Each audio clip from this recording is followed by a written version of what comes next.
महागुरु महादेव साहब, दीदी और इस पवित्र प्रांगण में उपस्थित तमाम गुरु भाई बहनों को मेरा प्रणाम है।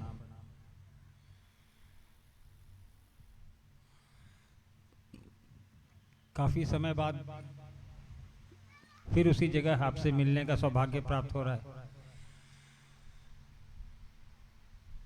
एक तो यह शहर खुद में ऐतिहासिक है, ये राज्य ऐतिहासिक है, और यहाँ के इस ऐतिहासिक प्रांगण में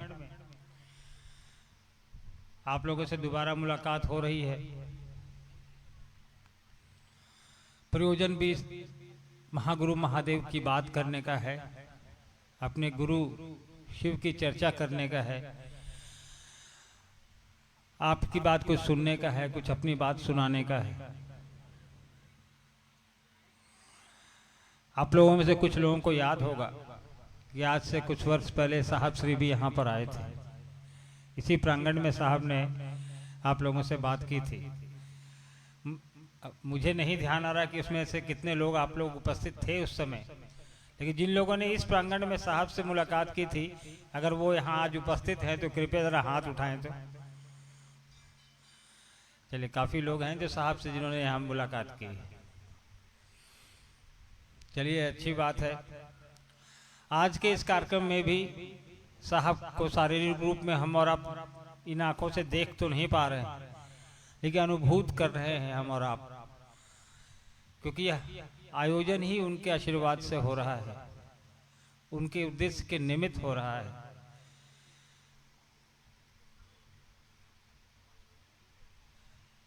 इस राज्य से साहब का वैसे भी बहुत लगाव रहा है। केरल राज्य साहब हमेशा आना चाहते थे, परंतु इस बीच में भी लॉकडाउन लगा और साहब चाह के भी उनकी यात्रा इधर की बन नहीं पाई।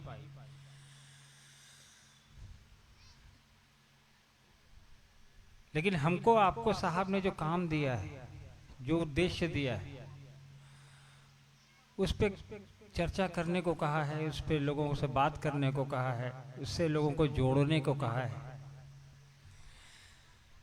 साहब ने 40 वर्ष तक ये काम किया। दीदी ने हर कदम पे उनका साथ दिया।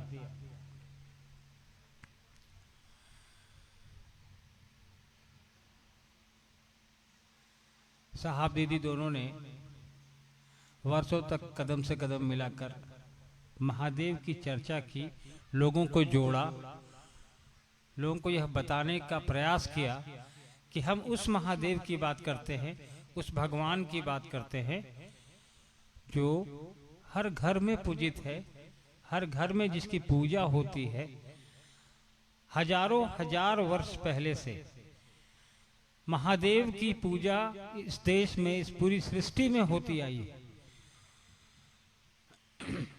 वही एकमात्र देवता है जिनके नाम पर कोई क्षेत्र नहीं है, जिनके नाम पर कोई इलाका नहीं है, उनके नाम पे पूरा ब्रह्मांड है, पूरी विश्व है, पूरा विश्व है, पूरी सृष्टि है। शिव किसी खास वर्ग के लिए पूजित नहीं है। शिव की बात उस समय से चली आ रही है जब से इतिहास लिखा जा रहा है। जो लिखित इतिहास हमारे आपके पास उपलब्ध है, जो हम और आप पढ़ सकते हैं, हजारों साल पुराना, उसमें भी महादेव की चर्चा है, उनके विभिन्न स्वरूपों की चर्चा है। ये अलग बात है कि समय के हिसाब से हमने आपने नाम बदल दिए, लेकिन स्वरूप तो वही रहा, कार्य उनका वही रहा। भगवान के रूप में, महागुरु के रूप में, महादेव के रूप में, सबसे बड़े देवता के रूप में वो काम करते रहे सृष्टि के लिए, हमारे आपके लिए। भगवान के रूप में हम और आप उनके घर पे जाते रहे, उनके दर पे जाते रहे, उनके मंदिरों में जाते रहे, आज भी जाते हैं अपने लिए सुख मांगने, शांति मांगने, वैभव मांगने, प्रसन्नता मांगने, और वो देते आए। भगवान के रूप में भोले बाबा उनको कहा जाता है। वो तो भोले बाबा हैं, अवघड़ हैं, जिस पे प्रसन्न हो गए सब कुछ दे दिया। ये भी नहीं सोचा कि वो उसको इसकी जरूरत है कि नहीं। जो मांगा उसे मिल गया। अभी पिछली चर्चा में मैंने कहा था एक उदाहरण, सेलम में, कि रावण से बड़ा कोई भक्त नहीं था उनका। रावण से बड़ा कोई भक्त उनका पैदा ही नहीं हुआ आज तक, जो हम लोग जानते हैं, आप भी जानते हैं। त्रिलोक की शक्ति थी उसके पास।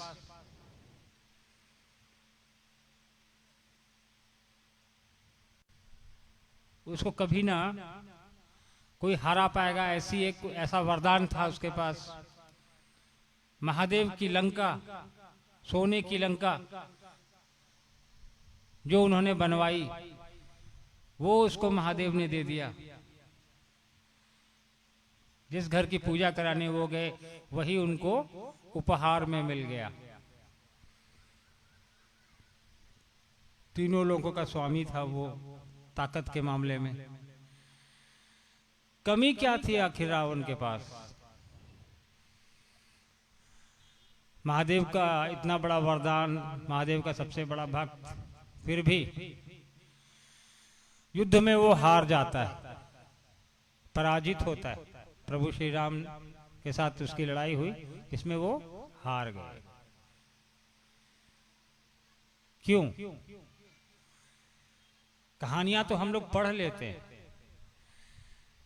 लेकिन कभी उस कहानियों के सार में जाते हैं कि इस कहानी का आखिर हमने सुना। रावण आए, रावण ने ये किया, रावण ने वो किया, सब कुछ किया, इतना बड़ा ज्ञाता था, इतना बड़ा शक्तिशाली था, बलशाली था। उन्होंने युद्ध किया और युद्ध में हार गए, माता सीता को छुड़ा लिया गया, हो गई रामायण खत्म। नहीं, उसके पीछे जाइए। आखिरकार क्या वजह थी कि महादेव का इतना बड़ा भक्त और युद्ध में हार गया? हारने की एक ही वजह थी कि सब कुछ था उसके पास। भगवान ने, महादेव ने, ईश्वर ने उसको वो सब कुछ दिया जो उसने चाहा, जो उसने मांगा।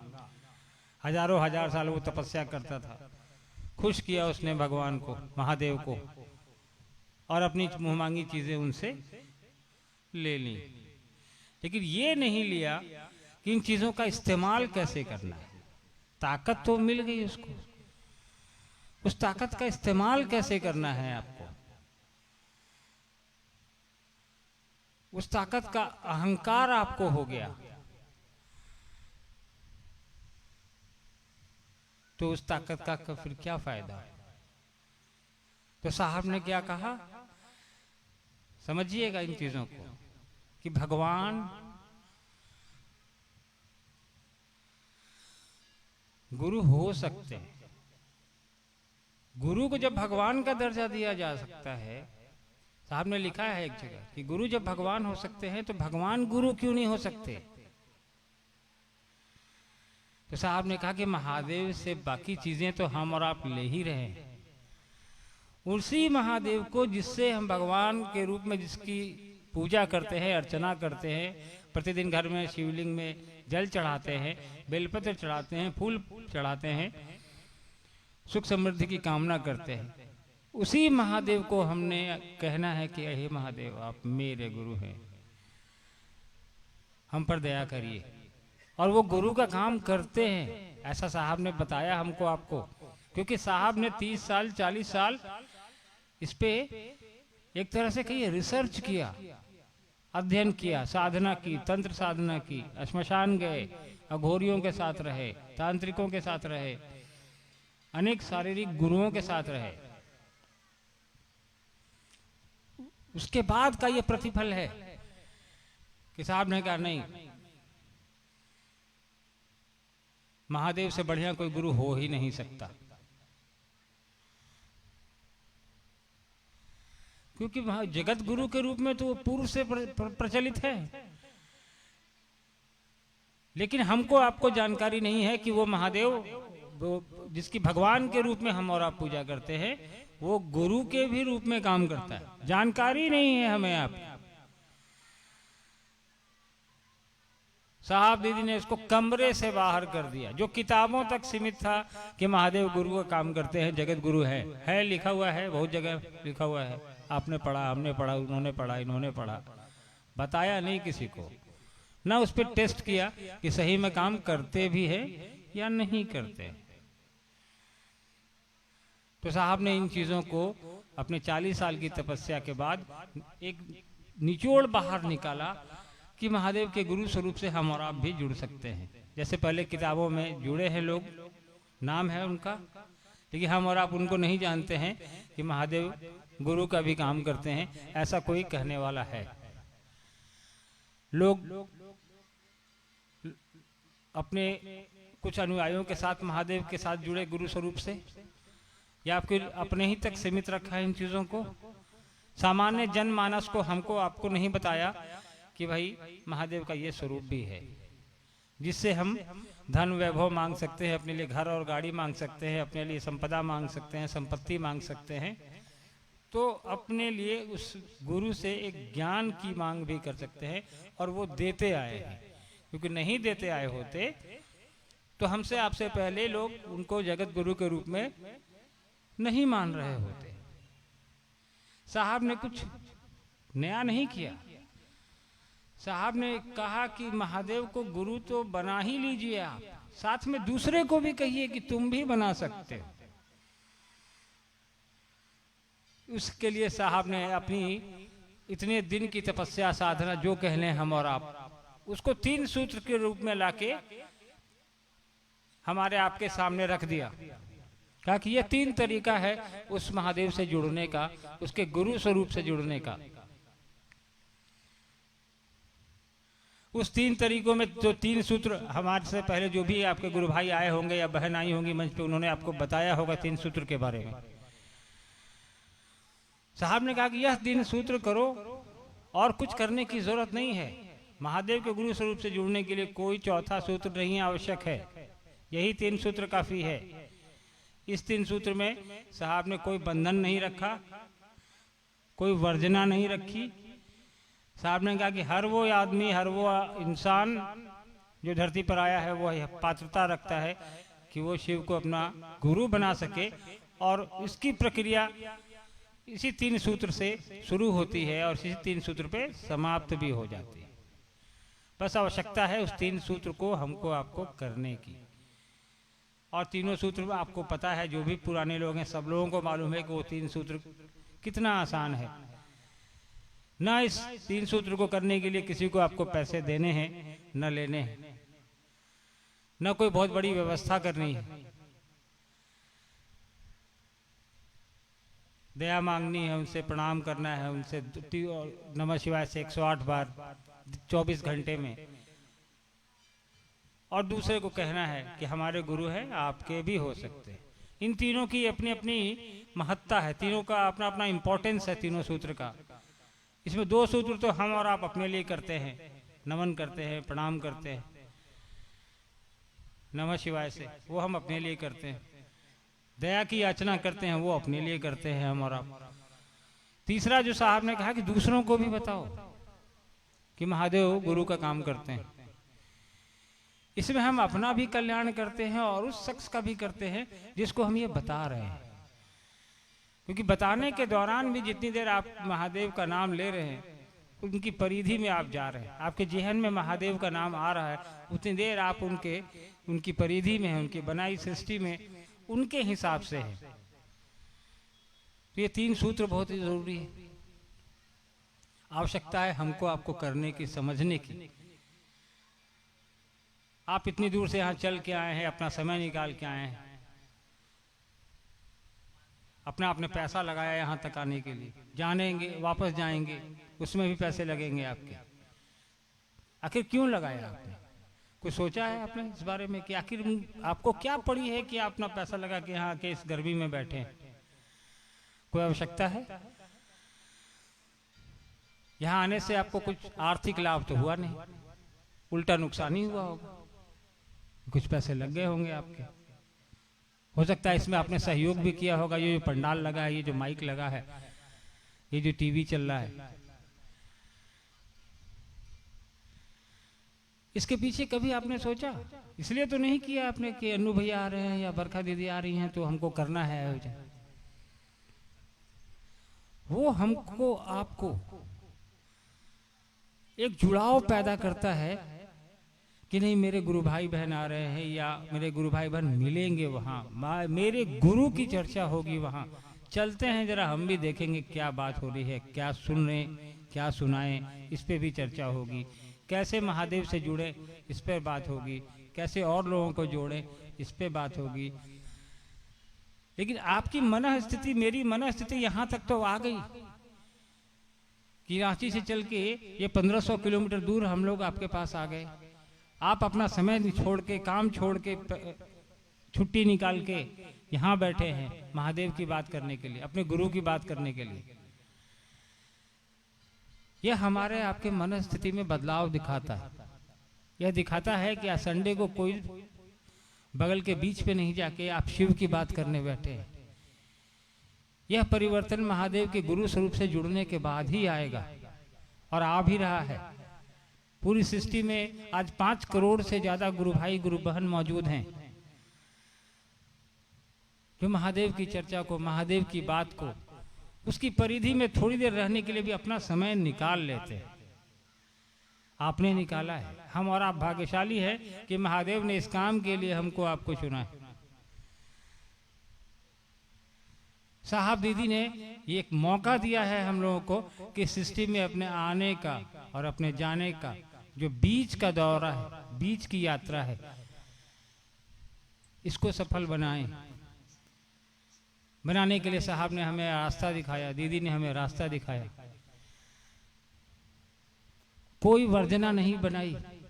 उन्होंने कभी नहीं कहा कि तुम क्या खाते हो, क्या पहनते हो, कौन से धर्म से आते हो, कौन सी जाति से आते हो, तुम खाते हो या नहीं खाते हो। कोई वर्जना नहीं, कोई बंधन नहीं। साहब ने कहा कि आइए। एक पुस्तक भी साहब ने लिखी है, इसका शीर्षक ही है आओ चलें शिव की ओर। तो चलना है सबको। रास्ता एक है, मंजिल एक है, रास्ता दिखाने वाला भी एक ही है, पहुंच रहा है जहां आपको हमको वो जगह भी एक ही है। तो साहब दीदी के उद्देश्य के साथ हम और आप अपने जो हमारी आपकी सोच है कि अपने गुरु के स्वरूप से हम भी जुड़ेंगे, लोगों को भी जोड़ेंगे, पूरी सृष्टि को एक मेक करेंगे शिव के गुरु स्वरूप के साथ। इस सोच के साथ इस आयोजन का आप लोगों ने यहाँ पे सफल तरीके से किया है। केरल जैसी जगह में आप लोग महादेव की बात कर रहे हैं।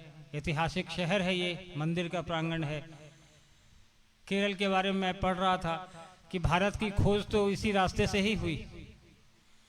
कोझिकोड जो इस जगह का नाम है, हम लोग पढ़ते हैं ना वास्को डिगामा। ये वास्को डिगामा मालूम भारत में इसी रास्ते से आया था। भारत की खोज जो हुई थी समुद्री रास्ते से, वो इसी शहर से हुई थी।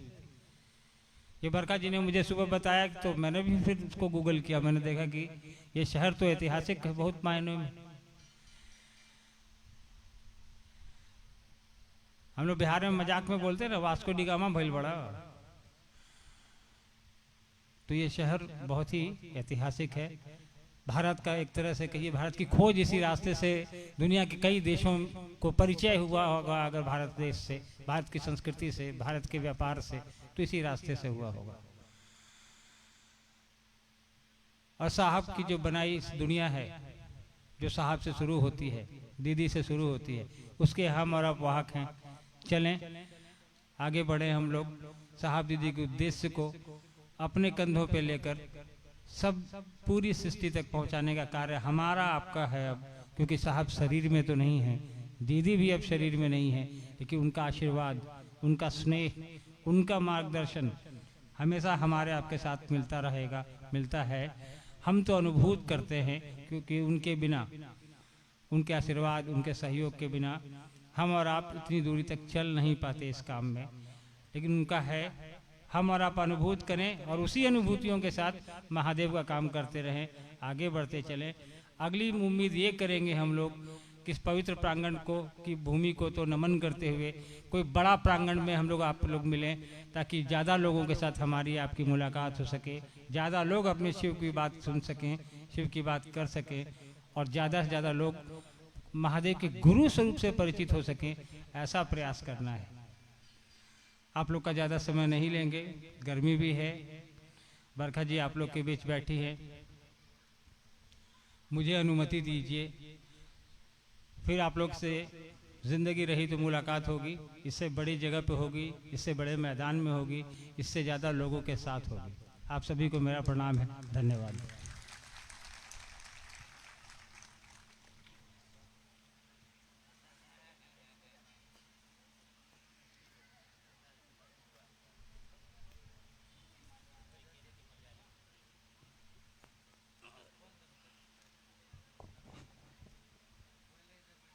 आइए अब एक भजन सुनते हैं यहाँ की स्थानीय भाषा मलयालम में। और भजन के लिए हम इनवाइट कर रहे हैं शिव गुरु के मंच पे गुरु बहन मालती अम्मा।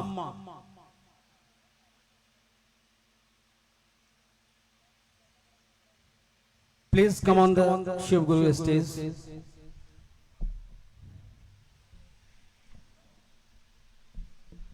गुरु बहन मालती अम्मा।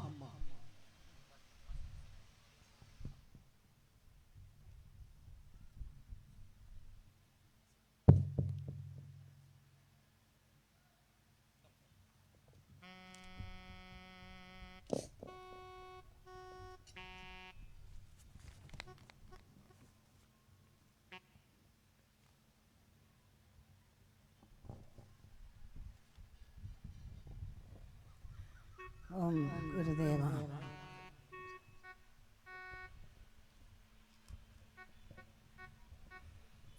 गुरुवे नमः।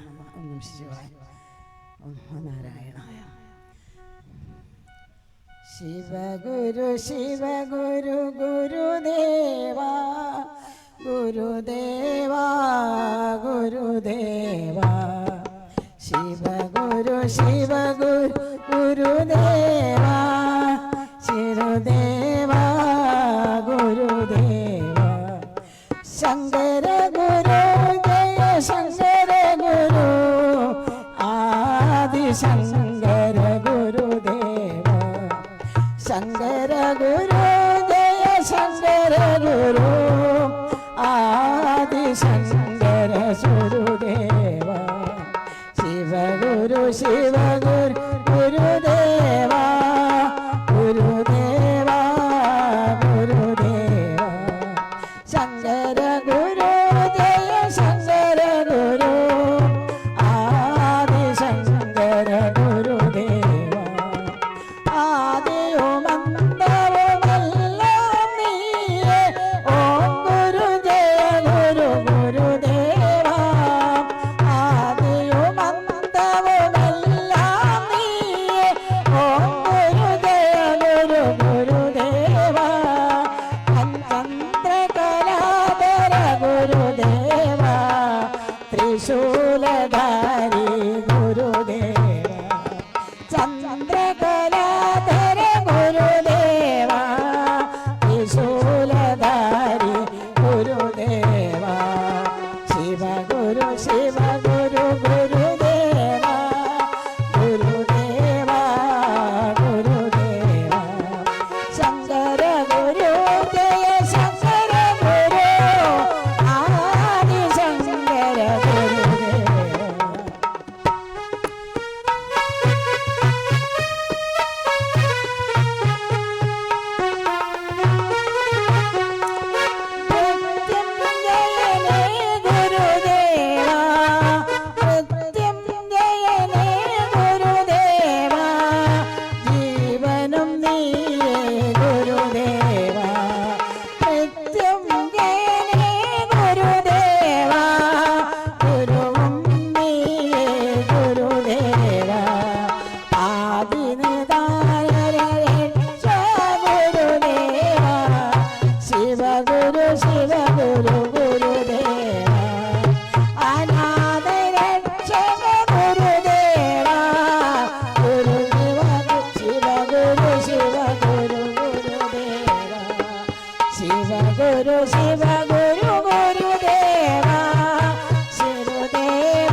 बहुत सुंदर हम लोगों ने मालती अम्मा जी से सुना कि सब कुछ हमारे जीवन में शिव गुरु ही हैं।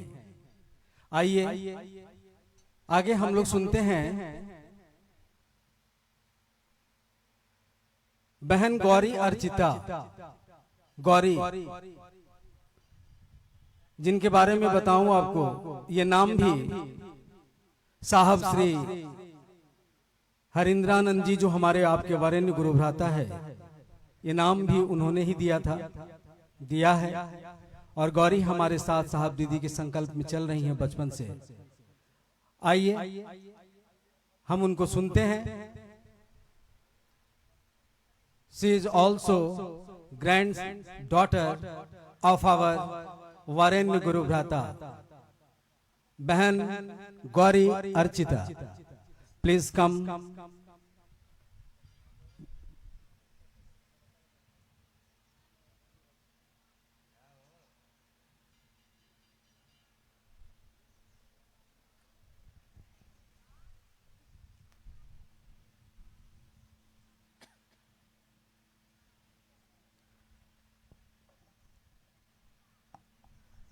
First of all, I play salutations to Lord Shiva.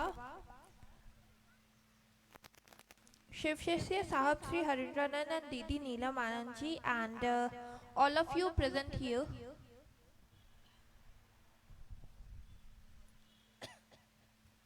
The three sutras, they are the psycho-spiritual techniques to make you disciple of Mahaguru Mahadev, the Jagat Guru. The first one is to think heartily and communicate to your Guru that, "Oh Shiva, you are my Guru, I am your disciple, and bestow daya on me." The second one is to search chance to talk to any human being about making Lord Shiva his or her Guru and make him aware of the highest spiritual path of discipliness so that he or she may follow it. The third one is to nourish silent salutation to your Guru. If desirous, you can perform mental recitation of Namah Shivaya on your breath. Thank you. Pranam.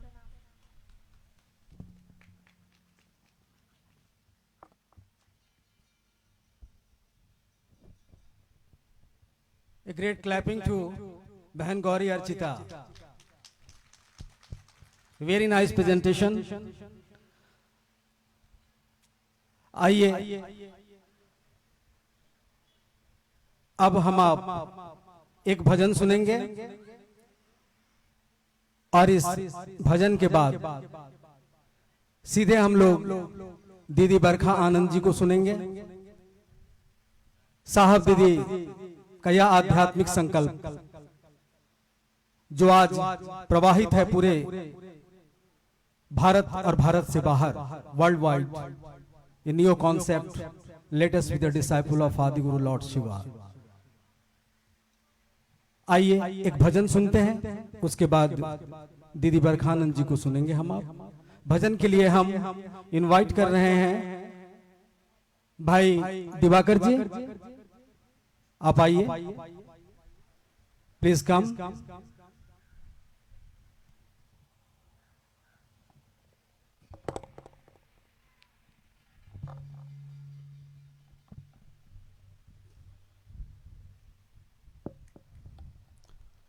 चलिए। अतः श्रीलिंगाष्टकम् नमः शिवाय। ब्रह्मा मुरारी सुराचितलिंगम निरमल भाषित शोभितलिंगम जन्मज दुःख विनाशतलिंगम तत् प्रणामि सदा शिवलिंगम। देवमुनि प्रवराचितलिंगम कामदः करुणाकरलिंगम रावण दर्प विनाशितलिंगम तत् प्रणामि सदा शिवलिंगम। सर्वसुगंधि सुलेपितलिंगम बुद्धि विवर्धन कारणलिंगम सिद्ध सुरा सुरवंदितलिंगम तत् प्रणामि सदा शिवलिंगम। कणक महामणि भूषितलिंगम फणिपत वेष्टित शोभितलिंगम दक्ष सुयज्ञ विनाशनलिंगम तत् प्रणामि सदा शिवलिंगम। कुम कुम चंदन लेपितलिंगम पंकजहार सुशोभितलिंगम सचिपति पाप विनाशनलिंगम तत् प्रणामि सदा शिवलिंगम। देवगणार्चित सेवितलिंगम भावभक्तिभिरेव च लिंगम दिनकर कोटि प्रभाकरलिंगम तत् प्रणामि सदा शिवलिंगम। अष्टदलोपरवेष्टितलिंगम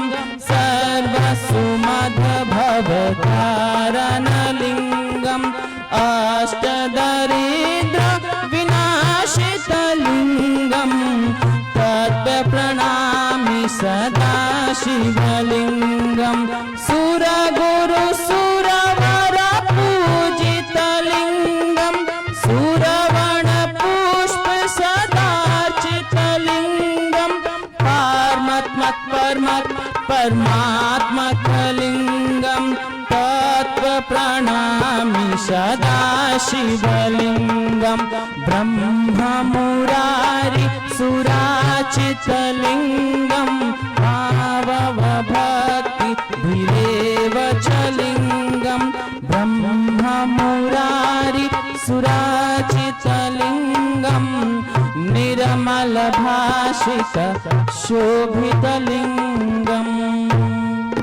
आप सबके चरणों में मेरा प्रणाम है।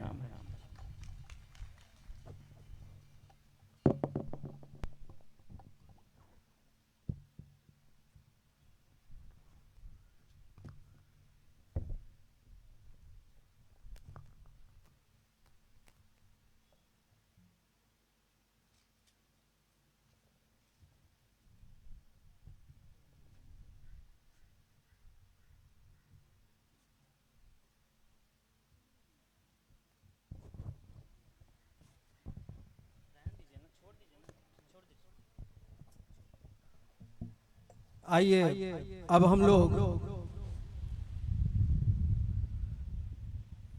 सुनेंगे दीदी बरखा आनंद जी को। साहब दीदी के संकल्प के बारे में, साहब का वह संकल्प जो आओ चले शिव की ओर, उस विषय पर हम आप सुनेंगे दीदी बरखा आनंद जी को, जो साहब दीदी के गृहस्थ कुल की ज्येष्ठ कुल वधू है, द एल्डर ग्रैंड डॉटर दीदी बरखा आनंद जी।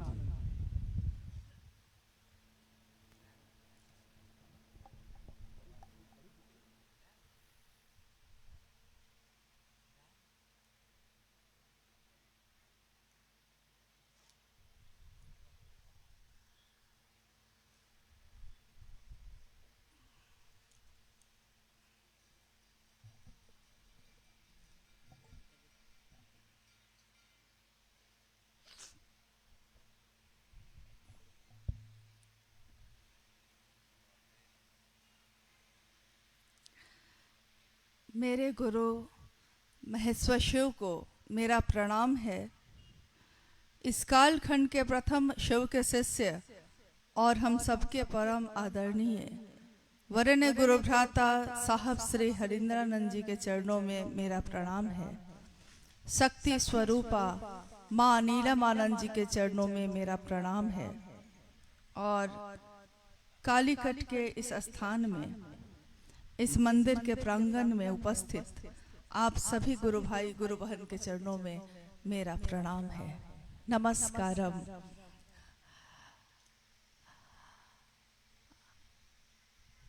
हम सबका सौभाग्य है कि आज अपने गुरु शिव के बात करने के लिए केरल के इस स्थान पे, केरल राज्य के इस स्थान पे आप सबों से भेंट हो रही है और अपने गुरु शिव की बात भी हो रही है। जिस राज्य में हम लोग आए हैं, इसमें कोई दूसरी जगह से आया है, कोई काम करता है, कोई अपने जीवन को चलाता है, कोई अपने परिवार के लिए आया है, कोई यहीं रहने वाला है। लेकिन कारण चाहे जो भी हो, यह केरल राज्य बड़ा ही खूबसूरत है क्योंकि प्रकृति में बसा हुआ है। और साहब ने हमेशा कहा कि शिव प्रकृति का अयन करते हैं, मतलब प्रकृति को अपने आश्रय में लेते हैं। और ये पूरा राज्य प्रकृति के साथ रचा बसा है। बहुत सारे पेड़ पौधे के बीच कोई एक घर है। इस तरह का ही दृश्य हर जगह देखने को मिला। 2 दिन पूर्व जहां हम लोग अभी तमिलनाडु से यहां आने के क्रम में रुके थे, केरल का ही एक स्थान है, वहां कुछ लोगों से भेंट हुई तो उन्होंने कहा कि ये राज्य आयुर्वेद के लिए जाना जाता है, यानी कि नेचुरोपैथी जो होता है, नेचर से जो इलाज होता है, प्रकृति से जो इलाज होता है, इसके लिए विश्व भर के लोग आते हैं। मैंने उनसे कुछ और जानना चाहा तो उन्होंने और भी बातें बताई। उन्होंने कहा कि अगर आप ये लेते हैं तो बहुत अच्छा है। मैंने उनको कहा, आपके पास जो सबसे सुंदर चीज थी आपने दी मुझको, मैंने आपकी बात सुनी और आपने सुझाव दिया कि मुझको ये लेना चाहिए, तो मेरे मन ने स्वीकार किया कि लेना चाहिए, तो मैंने ले लिया। मेरे पास भी एक सबसे सुंदर चीज है मेरे जीवन में। आपके जीवन में जो अच्छा था आपने दिया, मैंने आपकी बात सुनी और लिया भी। मेरे जीवन में भी एक सबसे सुंदर बात है। उस व्यक्ति ने कहा, क्या? मैंने कहा, मेरे गुरु शिव हैं। शिव जो भगवान के रूप में पूजित हैं, हजारों वर्षों से पूजित हैं, लेकिन किसी ने ये नहीं कहा कि ये तुम्हारा अपना हो सकते हैं, अपने बिल्कुल अपने हो सकते हैं, और इनको अपना बनाने से तुम्हारे मन को क्या क्या लाभ होगा। शरीर के लाभ के लिए तो मैंने समझ लिया, आपने सुझाव दिया, मैंने ले लिया। मेरे पास भी एक चीज है, क्या? हमारे मन के अंधेरे को कौन दूर करता है? कहते हैं गुरु मन के अंधेरे को दूर करते हैं। गुरु शब्द ही बना है इसी से। इसकी व्याख्या है कि जो अंधेरे से रोशनी की तरफ ले जाता है, अज्ञान तिमिरांधस्य ज्ञानांजन शलाकया, अज्ञान रूपी अंधकार में फंसी आत्मा को जो ज्ञान के शलाका से मलते हुए, उन्मिलन करते हुए रोशनी में ले आते हैं, वही होते हैं गुरु। और जब से वरण गुरु भ्राता साहब श्री हरिंदानंद जी ने बताया, दुनिया के लोगों को, जगत के लोगों को जब से ये बताया कि आपके मन के अंधेरे को दूर करने का और कोई उपाय नहीं है। हमारे जीवन में अंधेरा हो जाए, अभी दिन है, थोड़ी देर में शाम हो जाएगी, अंधेरा हो जाएगा। उस अंधेरे को दूर करने के लिए हम कोई ना कोई उपाय कर लेते हैं। दिया जला लेते हैं, कैंडल जला लेते हैं, लालटेन जला लेते हैं, बत्ती जला लेते हैं, रोशनी हो जाती है। लेकिन हमारे आपके मन में जो अंधेरा है, जागतिक अंधेरा तो दूर कर लिया है, मानसिक अंधेरा कैसे दूर होगा? और आज जिस काल खंड में हम आप रहते हैं, उसमें कोई शरीरधारी हमारे इस मन के अंधेरे को दूर कर सकेगा? ये संभव नहीं लगता। कुछ हद तक करता है, लेकिन उसके बाद उसकी सीमा भी खत्म हो जाती है, वो भी शिव से लेकर ही देता है। तो हम क्यों नहीं जो सबसे ज्यादा अपने हैं, जो सबसे ज्यादा सत्य हैं, जो सबसे ज्यादा सुंदर है, हम उनको अपना गुरु बना ले। आज से नहीं, सदियों से हम गाते हैं, सत्यम शिवम सुंदरम। तुम सत्य हो, तुम सुंदर हो, तुम शिव हो। शिव मतलब जो करुणावतारम है, शिव मतलब जो महामृत्युंजय है, जो महाकाल है, जो कालों के काल है, महायोगेश्वर है। योग भी वहीं से निश्चित हुई है। शरीर के लिए हम योग का अभ्यास करते हैं, शरीर को ठीक रखने के लिए हम योग करते हैं, लेकिन हमारे मन को अगर हम ठीक कर ले तो कहते हैं एक शक्तिशाली मन अगर हो जाए तो शरीर पे उसका असर होता है। आपने शिव को गुरु बनाने की बात को सुना होगा, किसी न किसी ने आपसे बात की होगी, चाहे मलयालम में की हो, कन्नड़ में की हो, तमिल में की हो, अंग्रेजी में की हो, हिंदी में, भोजपुरी में, जो भाषा आती है उसी भाषा में की होगी। आप शायद उसकी भाषा को समझे होंगे या नहीं समझे होंगे। जैसे अभी अम्मा जो गा रही थी, तो कुछ कुछ शब्द समझ में आते थे, सारे समझ में नहीं आ रहे थे, लेकिन उनके भाव समझ में आ रहे थे। भाव क्या था? शिव के लिए पुकार थी उसमें। तो भाव अगर समझ में आता है तो भाषा की सीमा भी खत्म हो जाती है। क्योंकि आंखों से कोई किसी को देखता है और प्रेम हो जाता है। ये कैसे होता है? वो उसकी भाषा नहीं जानता, कहता है कोई दूसरा कि तुम क्या कह रहे हो, मेरी समझ में नहीं आ रहा है, लेकिन तुम कुछ कह तो रहे हो मुझको, क्या कह रहे हो समझ में नहीं आता है। I don't know what you से, मैं नहीं जानता आप क्या कह रहे हैं। तो दूसरा इशारों से कहता है।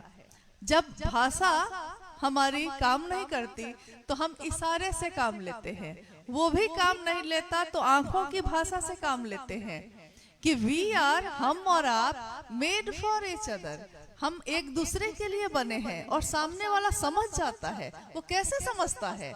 उसको हमारी भाषा नहीं आती। कोई मलयालम बोल रहा है, कोई भोजपुरी बोल रहा है, दोनों को एक दूसरे की भाषा समझ में नहीं आ रही है, लेकिन उसकी आंखें जो कहती हैं, उसके हाथ पांव की जो भाषा कहती है, वो बताती है कि वो लॉर्ड शिवा की बात कर रहा है। लॉर्ड शिवा, जिनका नाम लेते ही हम अपने चप्पल जूते को खोलकर हाथ जोड़कर खड़े हो जाते हैं और हमारा मन झुक जाता है उनके लिए, क्योंकि वो देवों के देव महादेव हैं। लेकिन अभी अनुभया ने सही कहा, हम संपत्ति मांग सकते हैं उनसे, ईश्वर के रूप में वो हमारे मनोकामनाओं की पूर्ति करते हैं।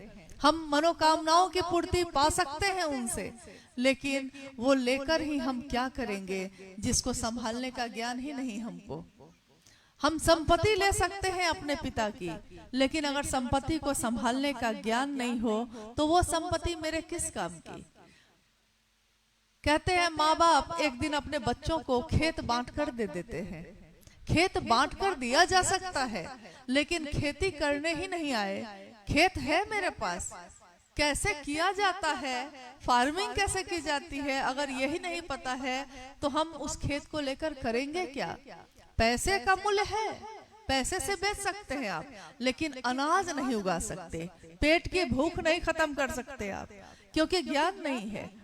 मनुष्य ही एक ऐसा है जीव जिसको ज्ञान की जरूरत होती है।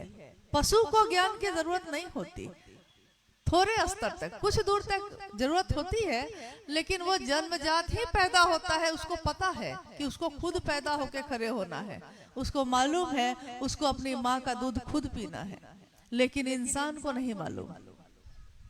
वो पैदा होता है, कोई उसको कहता है, सिखाता है, दूध पीना माँ सिखाती है। बड़ा होता है, अपने पिता अपने बड़ों को प्रणाम करना घर के लोग सिखाते हैं। यानी हर वो बात जो बच्चा जब पैदा होता है तो हम उसको सिखाते हैं, लेकिन हम भूल जाते हैं कि सारी चीजें तो हमने जमाने की सिखा दी, लेकिन जिस दिन वो अकेला होगा एक दिन हम उसका साथ छोड़ देंगे। जिस दिन वो अकेला होगा उसके मन को सहारा कौन देगा, क्योंकि कोई रिश्ता ऐसा नहीं है जो जीवन भर हमारे साथ चलेगा। कौन सा ऐसा रिश्ता है जो उसके मन को उस समय भी संबल देगा, सहारा देगा। महादेव मेरे गुरु शिव हैं, मेरे गुरु हैं वो, और भगवान भी है, दोनों हैं। कोई मेरा पिता भी है और मेरा शिक्षक भी है, दोनों है। पिता के रूप में हम उससे जो चाहे ले लेते हैं, लेकिन ज्ञान लेने के लिए उसी पिता का विद्यार्थी बनना पड़ता है, शिष्य बनना पड़ता है। वही पिता जब स्कूल में जाकर मास्टर बनकर पढ़ाते हैं तो बच्चे को भी विद्यार्थी बन के बेंच पे बैठना पड़ता है, तब ज्ञान लेता है। और कहते हैं, कहावत है कि पूत कपूत तो क्या धन संचय, पूत सपूत तो क्या धन संचय। यानी पूत अगर सही है, ज्ञान है, ज्ञानी है उसके पास, तो उसको जीवन अपना जी लेगा। वो जीवन जीने के लिए उसको कुछ भी और करने की जरूरत नहीं है। वो कोई ना कोई बुद्धि लगा के, कोई ना कोई काम करके अपने जीवन को जी लेगा। जब आप ही यहाँ आए होंगे अपने गांव को छोड़ के, अपने घर को छोड़ के, आपको तो भाषा भी नहीं आती थी, आपने कैसे यहाँ जीवन जिया है, आप कैसे यहाँ के होके रह गए। इसके लिए कितनी कोशिश की होगी, कितना कुछ किया होगा, सड़कों पे भी सोए होंगे, तब कहीं जाके आज घर बना है आपका। तो देखिए, ज्ञान है तो कमा लेंगे, खा लेंगे, दुनिया में कहीं भी जाकर घर भी बसा लेंगे, लेकिन सब कुछ है, ज्ञान नहीं है तो क्या करेंगे। शिव गुरु के रूप में जीवन जीने की कला सिखाते हैं। न्यूनतम व्यवस्था में भी सुखी रहा जा सकता है, समृद्ध रहा जा सकता है। ये शिव की तस्वीरें बताती हैं। शिवलिंग की पूजा, शिव की तस्वीरों की पूजा, शिव की मूर्तियों की पूजा नई बात नहीं है, लेकिन उन तस्वीरों से हम क्या सीखते हैं? तस्वीरों में शिव बैठे हैं, उनका वाहन है बसहा, वो भी बैठा है। माँ भगवती उनकी अर्धांगिनी साथ में बैठी हैं, तस्वीर ही तो है वो। लेकिन तस्वीर से भी हम कितनी चीजें सीखते हैं। उनका शेर सवारी है, उनकी बगल में बैठा है। उन्हीं के पुत्र हैं अयप्पा, कार्तिकेय, उनका वाहन है मोर, वो भी वहां बैठा है। शिव के गले में सांप है, नागराज उनके गले में है, वो भी शांति से बैठा है। और गणेश का वाहन है चूहा, वो भी शांति से बैठा है। ये सारे वाहन जो हैं इन शक्तियों के, इन सत्ताओं के, वो सब एक दूसरे को खाने वाले हैं। मतलब इतना ज्यादा जन्मजात स्वभाव विपरीत है कि शेर बाघ को खाता है, शेर बैल को खाता है, मोर सांप को खाता है, सांप चूहे को खाता है। लेकिन शिव भाव में बैठे हैं, शिव भाव में बैठे हैं तो सब अपना जन्मजात स्वभाव भी भूल गए। और शिव भाव में बैठने पर शुरू होती है प्रेम की भाषा, प्रेम का भाव। और जहाँ प्रेम होगा वहाँ किसी को किसी से बैर नहीं होगा।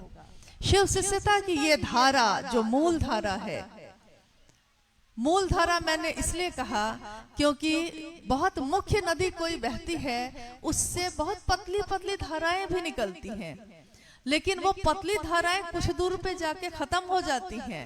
मूल धारा चलती ही रहती है, बढ़ती ही रहती है। रास्ते की गंदगियां भी उसमें शामिल होती हैं, तब भी रास्ते में चट्टान भी खड़े होते हैं, तब भी, क्योंकि रास्ते में कितने जगह पे पहाड़ हैं, चट्टान है, झरने उस पर से गिर रहे हैं, निर्झर लगातार चट्टानों से टकरा के गिर रहे हैं। रास्ता बना लेते हैं वो। जो चलना चाहता है, जो जीना चाहता है, वो अपने जीवन को चलाने के लिए जगह बना लेता है, रास्ता बना लेता है।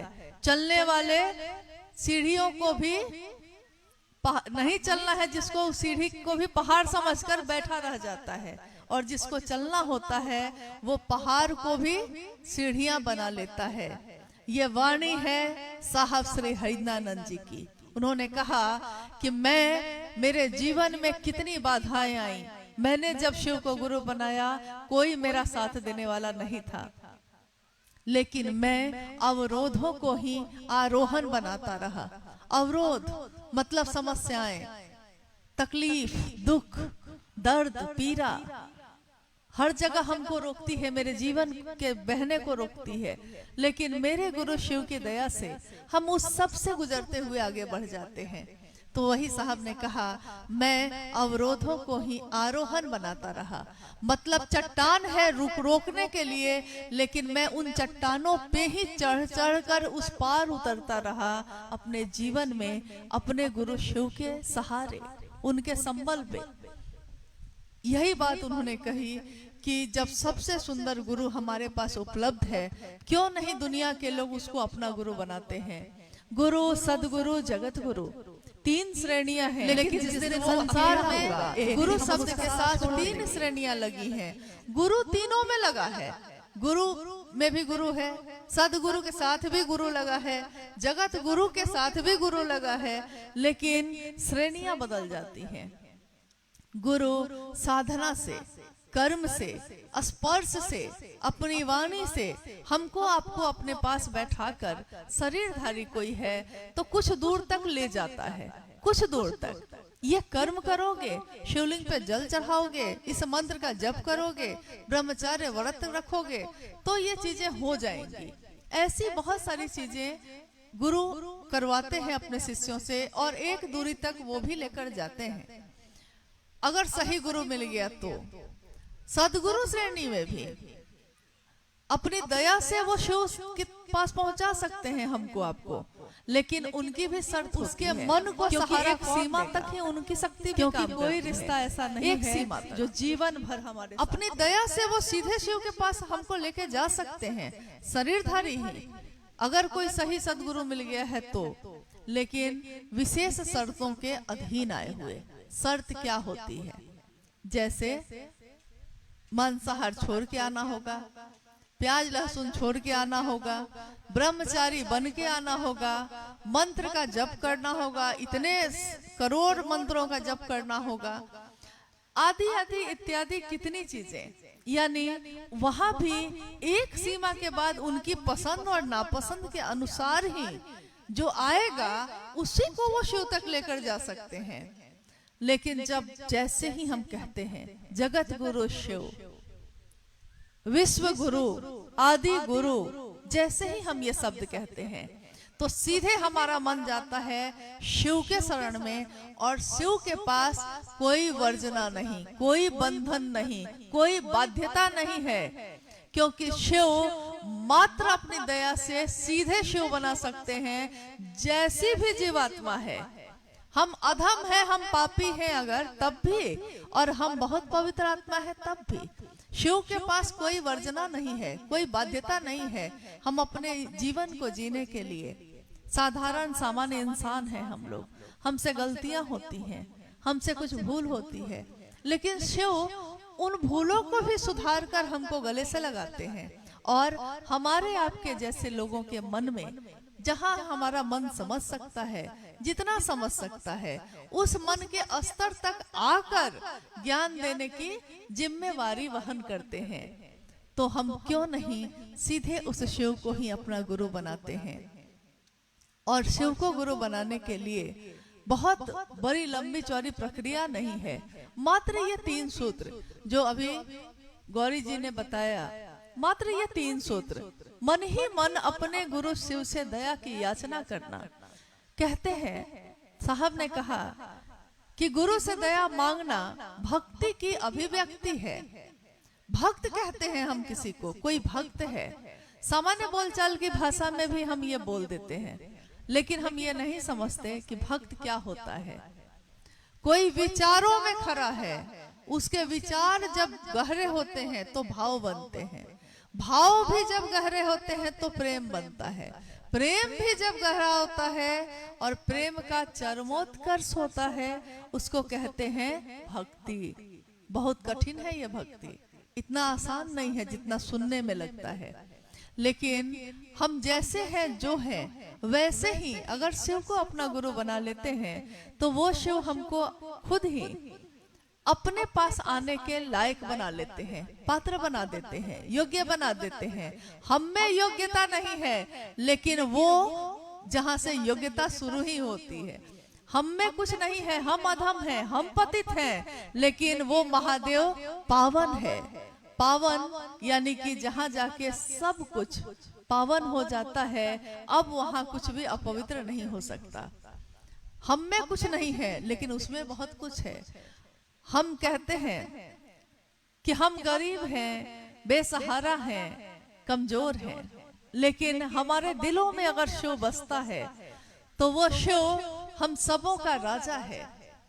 यानी हमसे ही उसकी बादशाहत है, हमसे ही वो राजा है, हमसे ही वो गुरु है। शिष्य कोई होगा तब ना कोई गुरु होगा। कितना भी सुंदर गुरु हो, कितना भी बढ़िया डॉक्टर हो यहाँ, और कोई मरीज उसको दिखाने नहीं जाए तो क्या होगा? कितना भी अच्छा डॉक्टर है, लेकिन कोई उसको दिखाने ही नहीं जा रहा है, अपना इलाज ही कराने नहीं जा रहा है, तो क्या फायदा है उसके बहुत बढ़िया डॉक्टर होने का? शिव के अनेक रूप हैं, शिव के अनेक रूपों का नाम हम जानते हैं। नीलकंठ है वो, गले में हलाहल धारण किया है, नीला है वो रंग, तो कहते हैं नीलकंठ है वो। त्रयंबक है वो क्योंकि 3 नेत्रों वाले हैं वो। त्रिशूलधारी है वो क्योंकि सांप और अभय की मुद्रा के साथ साथ त्रिशूल भी है। त्रिशूलधारी है वो। पिनाक है, किरात है, कितने असंख्य नाम है उनके, लेकिन उन असंख्य नामों के साथ जिस रूप से भी हम जुड़ते हैं उस रूप का लाभ हमको आपको मिलता है। जब हम शिष्य भाव लेकर खड़े होते हैं तो वो जगत गुरु के रूप में मेरे आपके अपने गुरु होते हैं।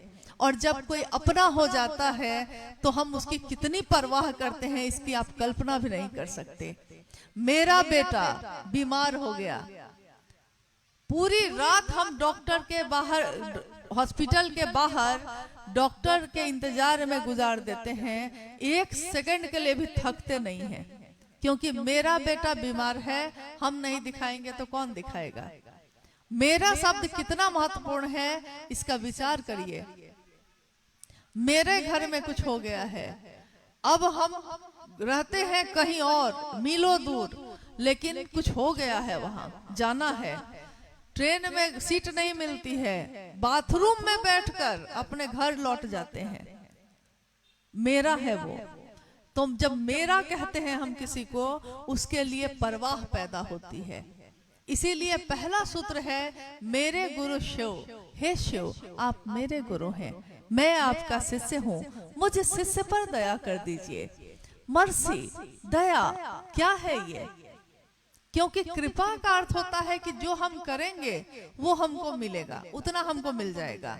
दिन भर मजदूरी किया है तो दिन भर के मजदूरी का पैसा मिल जाएगा। दिन भर ईंट जोड़कर घर बनाया है तो दिन भर की मजदूरी मिल जाएगी। यानी जितना हम पूजा कर्मकांड से करेंगे उतनी कृपा महादेव की हो जाएगी, वो उतना मिल जाएगा। लेकिन जैसे ही हम कहते हैं दया, मर्सी, लेकिन जिस दिन वो अकेला होगा, एक दिन हम उसका, तो वैसे ही हमको होता है कि अब दया मांग रहे हैं, यानी कि अब हम असहाय हैं, हमसे नहीं हो रहा है। एक टेबल अगर छोटा सा है उसको हम अकेले उठा सकते हैं, लेकिन अगर एक बड़ी चौकी कह दी जाए उठाने के लिए तो हम अकेले नहीं उठा सकते। अगर एक मंच बनाने के लिए कह दिया जाए तो अकेले कोई बना सकेगा? नहीं बना पाता है। लेकिन एक चौकी उठाकर वो खींच के भी कम से कम ले आएगा। यानी काम जैसे बड़ा होता जाता है, हमारे पास हमारा सामर्थ्य एक सीमा के बाद जाकर खत्म हो जाता है। तो उस सामर्थ्य के बाद हमको मदद की जरूरत होती है, तभी हम किसी से मदद मांगते हैं। और जब हमारा मन मदद की स्थिति में जाता है तब हम कहते हैं कि समर्पित हुए हैं, तब हमारा मन झुकता है। नहीं तो हम इंसान हैं, हमारा मन झुकता ही नहीं है, कहीं भी नहीं झुकता।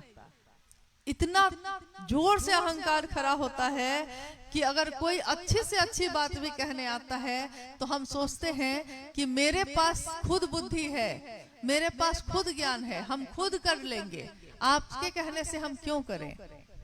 आपको आश्चर्य होगा कि कितने जगह पे आप जाते हैं, या हम जाते हैं या और लोग जाते हैं, कहते हैं शिव को अपना गुरु बना लो। सामने वाला कहता है हम जानते हैं, आपके कहने से क्यों बनाएंगे, हम पूजा करते हैं, हम शिव को जानते हैं, आपके कहने से दिक्कत ये नहीं है कि शिव में कोई दिक्कत है उसको जुड़ने में, दिक्कत ये हो जाती है कि मेरे कहने से क्यों करेगा। ये सबसे बड़ी समस्या है। जैसे ही हमारे मन से ये भाव हटता है हम समर्पित होते हैं, झुकते हैं। बहुत बड़ा एक सेठ एक जगह पे रहते थे, किसी चीज में नहीं झुकते थे, कभी नहीं। बच्चा उनका बीमार हो गया, डॉक्टर पे डॉक्टर, वैद्य पे वैद्य आया, ठीक नहीं हो पाया। और जिस दिन डॉक्टर ने कह दिया तब तक वो पैसा लगाते रहे, अपनी सुविधा, अपनी संपत्ति सब लगाते रहे और सोचते रहे कि ठीक हो जाएगा। कैसे नहीं ठीक होगा, मेरे पास इतना पैसा है, कैसे नहीं ठीक होगा। लेकिन एक दिन ऐसा आया कि डॉक्टर ने कहा कि अब मेरे हाथ में भी कुछ नहीं है। और जैसे ही उसने ये कहा वो सेठ जी भूल गए कि उनके पास कितनी संपत्ति है, कि उनके पास कितने लोग हैं। वो नंगे पांव दौड़ते हुए शिवलिंग के पास जाकर अपने सिर को पटकने लगे और उन्होंने कहा कि दया करिए महादेव, दया करिए। ये वो पल होता है जब हमारा मन सचमुच में झुकता है, नहीं तो हमारा मन झुकता ही नहीं। लेकिन अगर झुक जाए ये मन, कहा गया है ना कि जो सुख में भी सुमिरन करता हो अगर, तो दुख में काहे के लिए होगा? दुख में सुमिरन सब करे, सुख में करे न कोई। सुख में जो सुमिरन करे तो दुख काहे को होए।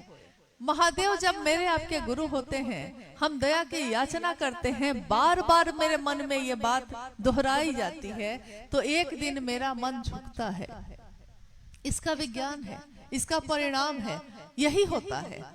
हमको लगता है कि नहीं होगा, आप करके तो देखिए, आप मन ही मन दया मांग कर तो देखिए, और एक दिन हमारा मन ऐसे झुकता है कि महादेव के लिए झुकने वाला सबके आगे झुकता है, कहीं अकर के नहीं खड़ा होता, क्योंकि उसका मन मुलायम होता है।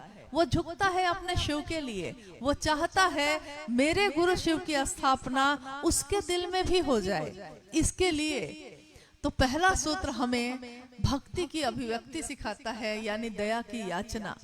दूसरा सूत्र जिसमें हम भी शिव की बात करते हैं, आप भी अपने गुरु की बात करते हैं, पर चर्चा परिचर्चा, यानी कोई एक बोलता है दूसरा सुनता है, फिर दूसरा बोलता है पहला सुनता है।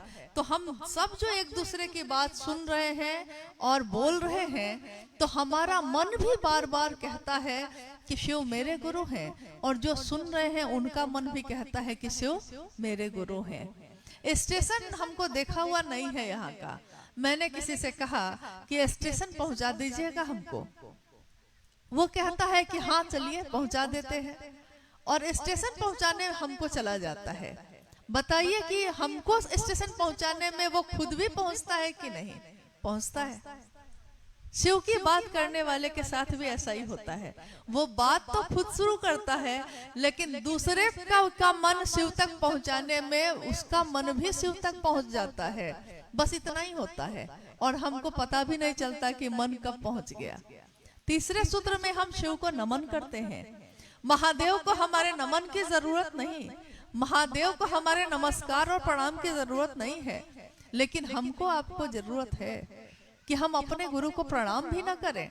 जो अपने गुरु को प्रणाम भी नहीं कर सकता, वो शिव का काम क्या करेगा, वो शिव की बात क्या करेगा।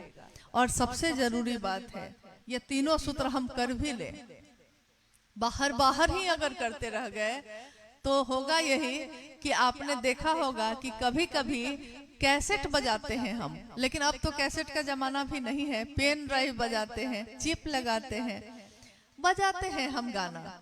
कोई दर्द भरा गाना है, मशीन में बज रहा है, दर्द भरा गाना है, उस गाने को सुन के मेरी आंखों में आंसू आ जाते हैं, आपकी आंखों में आंसू आ जाते हैं, सोचते हैं, मन भर जाता है सुन के। बात का प्रभाव है, संगीत का प्रभाव है, शब्द का प्रभाव है, मन भर जाता है, आंखों से आंसू बहने लगते हैं, और हम कहते हैं कितना दर्द भरा गीत है ये। लेकिन क्या उस मशीन के आंखों में भी आंसू आता है क्या? क्योंकि वो मशीन है, बज रहा है, बस बज रहा है, तो उसकी आंखों में कोई आंसू नहीं है, मन में कोई भाव पैदा ही नहीं हुआ, तो आंखों में आंसू आएंगे क्यों? देखिए, ये तीनों सूत्र हम कर भी ले, शिव को गुरु बना भी ले, लेकिन ये मन तक पहुंचेगा ही नहीं अगर, तो यही होगा कि बाहर बाहर ही सब चलता रह जाएगा, तो भाव पैदा होगा ही नहीं। इसके लिए जरूरी है कि हम शिव से दया, पहला सूत्र जो है जरूर करें, शिव से दया मांगे, और ये सोचकर मांगे कि हमको आए या ना आए, लेकिन महादेव हम पे दया कर देना। भाव ही शामिल ना हो तो रिश्ते भी खत्म हो जाते हैं। बहुत सुंदर रिश्ता है मेरा आपका, लेकिन भाव सो गए, अब आप कहाँ और हम कहाँ। यही बात बार बार साहब ने अपनी चर्चाओं में कही, अपनी बात में कही कि ट्रेन वाली दोस्ती मत रखना।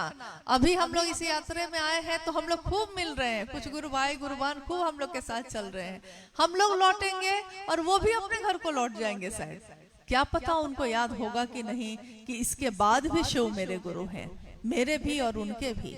और हमारे आपके ऊपर इसकी बहुत जिम्मेदारी है कि हम सब अपने जगत के रिश्तों के लिए कुछ ना कुछ करते हैं, लेकिन अपने गुरु शिव के लिए हम क्या करते हैं? क्योंकि शिव ने दीक्षा कोई मंत्र देकर नहीं दी है, शिव ने दीक्षा दी है, लेकिन कोई कर्मकांड सिखाकर नहीं दिया है। हमारे मन में इस विचार का प्रवेश करना ही इनिशिएट करना, शुरू करना, प्रारंभ करना।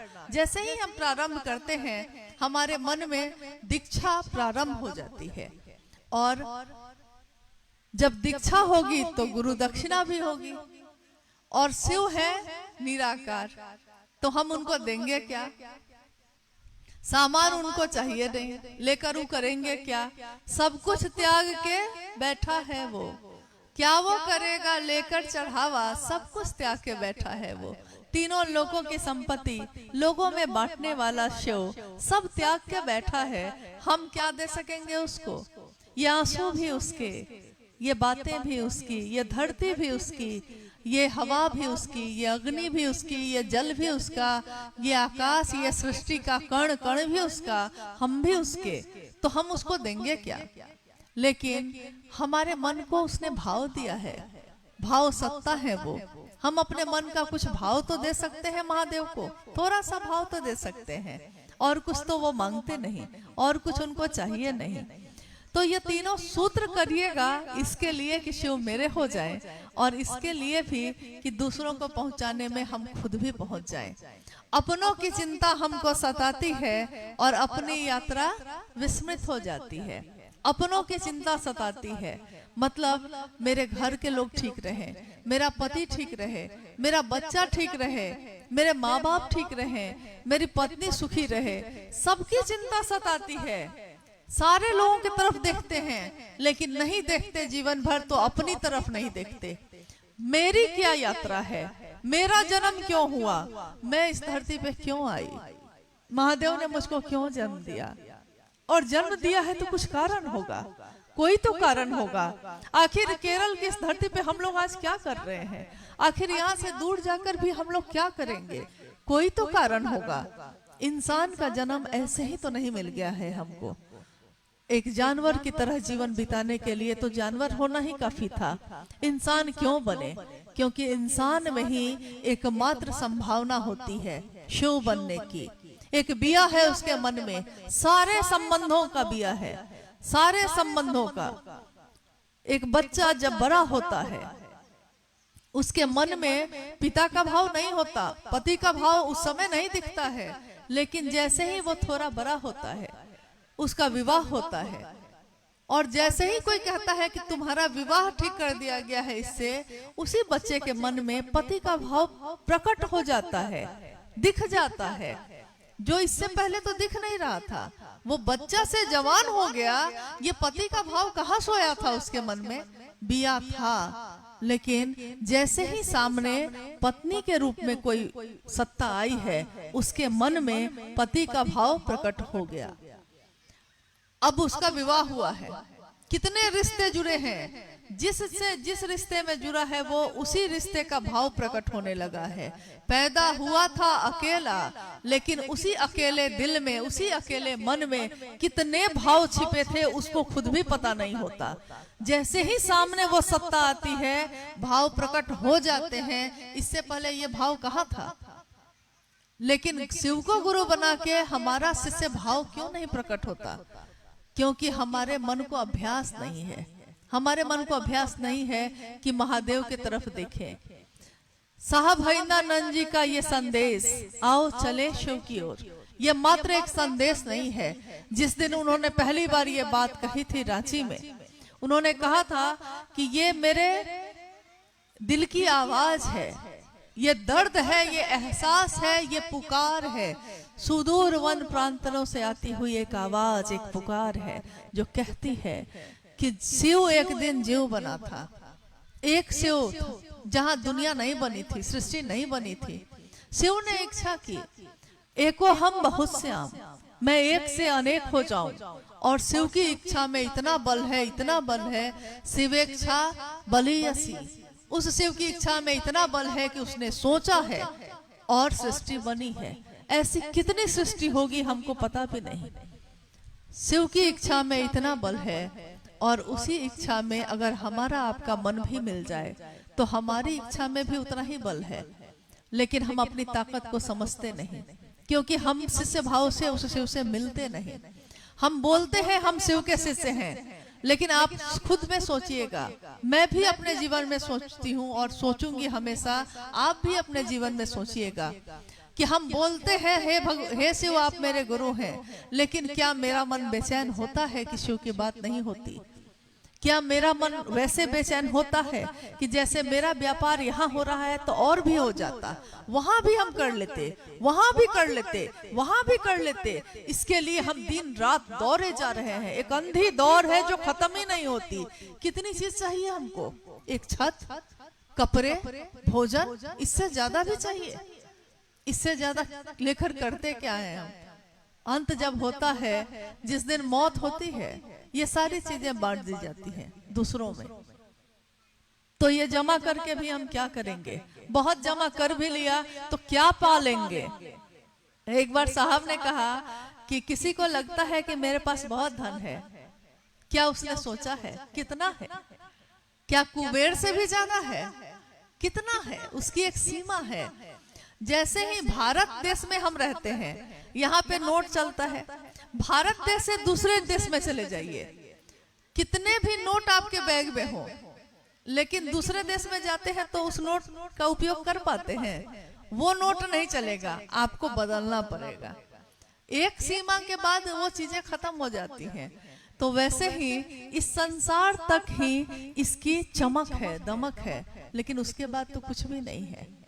तो जितनी जरूरत है उतना जरूर कमाइए और अच्छा जीवन जिए। और शिव की बात करने वाले का जीवन ऐसे भी बहुत सुंदर होता है, अच्छा होता है, क्योंकि शिव ये सिखाते हैं कि सबसे जरूरी है सुखी होना। मन सुखी होता है हमारा, जीवन में सामान से हमारा सुख नहीं होता। न्यूनतम व्यवस्था में रहने की सीख देते हैं शिव। चट्टानों पे बैठे हैं, ब्याग चर्म लपेटे हुए, चिता का भस्म लपेटे हुए शिव की तस्वीर दिखती है। वो सिखाती है कि ये क्षणभंगुर जीवन के लिए हम कितना कुछ सोचते हैं। 70-80 साल के जीवन के लिए बेचैन हैं, भागे जा रहे हैं, लेकिन हजारों वर्ष की जो यात्रा है इस जीवात्मा की, जो आज इस शरीर में है, आगे पता नहीं कहाँ जाएगी, और इससे पहले भी पता नहीं कहाँ थी। उसकी कोई सोच नहीं है, उसके लिए कुछ सोच नहीं रहे हैं, और धरती के रिश्तों के लिए मरे जा रहे हैं। करिए जरूर, ये भी महादेव की दया है कि परिवार है, बच्चा है, संपत्ति है, लोग हैं, करिए। लेकिन सबके लिए करते करते महादेव को न भूल जाए हम। महादेव ने दिया ही दिया है, अगर वो ना देता तो आज हम आप कहाँ होते? महादेव ने दिया ही दिया है। महादेव की दुनिया में हम आप रहते हैं, लेकिन हमारी दुनिया में वो महादेव कहाँ रहता है? कितनी देर रहता है? कितनी देर ठहरता है? शिव की दुनिया में हम रहते हैं, शिव मेरी दुनिया में कितनी देर रहता है? मेरी दुनिया में और सारी चीजें रहती हैं, शिव थोड़ी देर के लिए रहता है, इससे ज्यादा नहीं। तो आज का ये जो कार्यक्रम है, कोई जिज्ञासा भी है क्या? यहाँ जिज्ञासा भी है? अच्छा, मुझे लगा शायद यहाँ जिज्ञासा नहीं होगी, लेकिन कुछ क्वेश्चंस, कुछ जिज्ञासा आई है। आइए हम लोग उस पर बात कर लेते हैं। समय की भी बाध्यता है, मैंने अभी कहा हर चीज की एक सीमा है, उसके बाद वो सीमा खत्म हो जाती है, फिर आप भी चले जाएंगे, हम भी चले जाएंगे। और क्या पता ये समा, ये जगह, ये बात, ये लोग, ये हम, ये आप सब उस समय होंगे कि ना होंगे, कोई नहीं जानता, क्योंकि ये सृष्टि पल पल बदल रही है, बहुत तेजी से बदल रही है, और इस सृष्टि के साथ सारी चीजें बदल रही हैं, हर क्षण बदल रही हैं। इतनी तेजी से बदलती सृष्टि में हमारा मन शिव को याद किए रह जाए, ये मामूली बात नहीं है। आइए हम किसी जिज्ञासा पे भी बात कर लेते हैं। जी, स्थानीय गुरु भाई गुरु बहनों की जिज्ञासा है, कल्याण मूर्ति शिव को अपना गुरु कैसे समझें? कृपया बताने की कृपा कीजिए। कल्याण मूर्ति शिव को अपना गुरु समझने का कैसे करें? कैसे समझें कि वो मेरे अपने गुरु हैं? हाँ, देखिए अभी हम लोगों ने इसी पे बात की। कल्याण यानी शुभ हो हमारा, कल्याण हो हमारा, वो शिव कल्याण की मूर्ति है। और कल्याण की मूर्ति शिव जब है ही, तो जिज्ञासा यही है कि तब उनको अपना गुरु कैसे समझे। देखिए, एक ही क्षण में, एक ही समय में, जिस तरह हमारे आपके भी अनेक रूप हैं, और जो जिस रूप से जुड़ता है उसको उसी का लाभ मिलता है। आप एक पुरुष हैं अगर, और आप एक ही समय में किसी के पुत्र, किसी के पिता, किसी के पति, किसी के भाई, एक ही समय में हैं कि नहीं?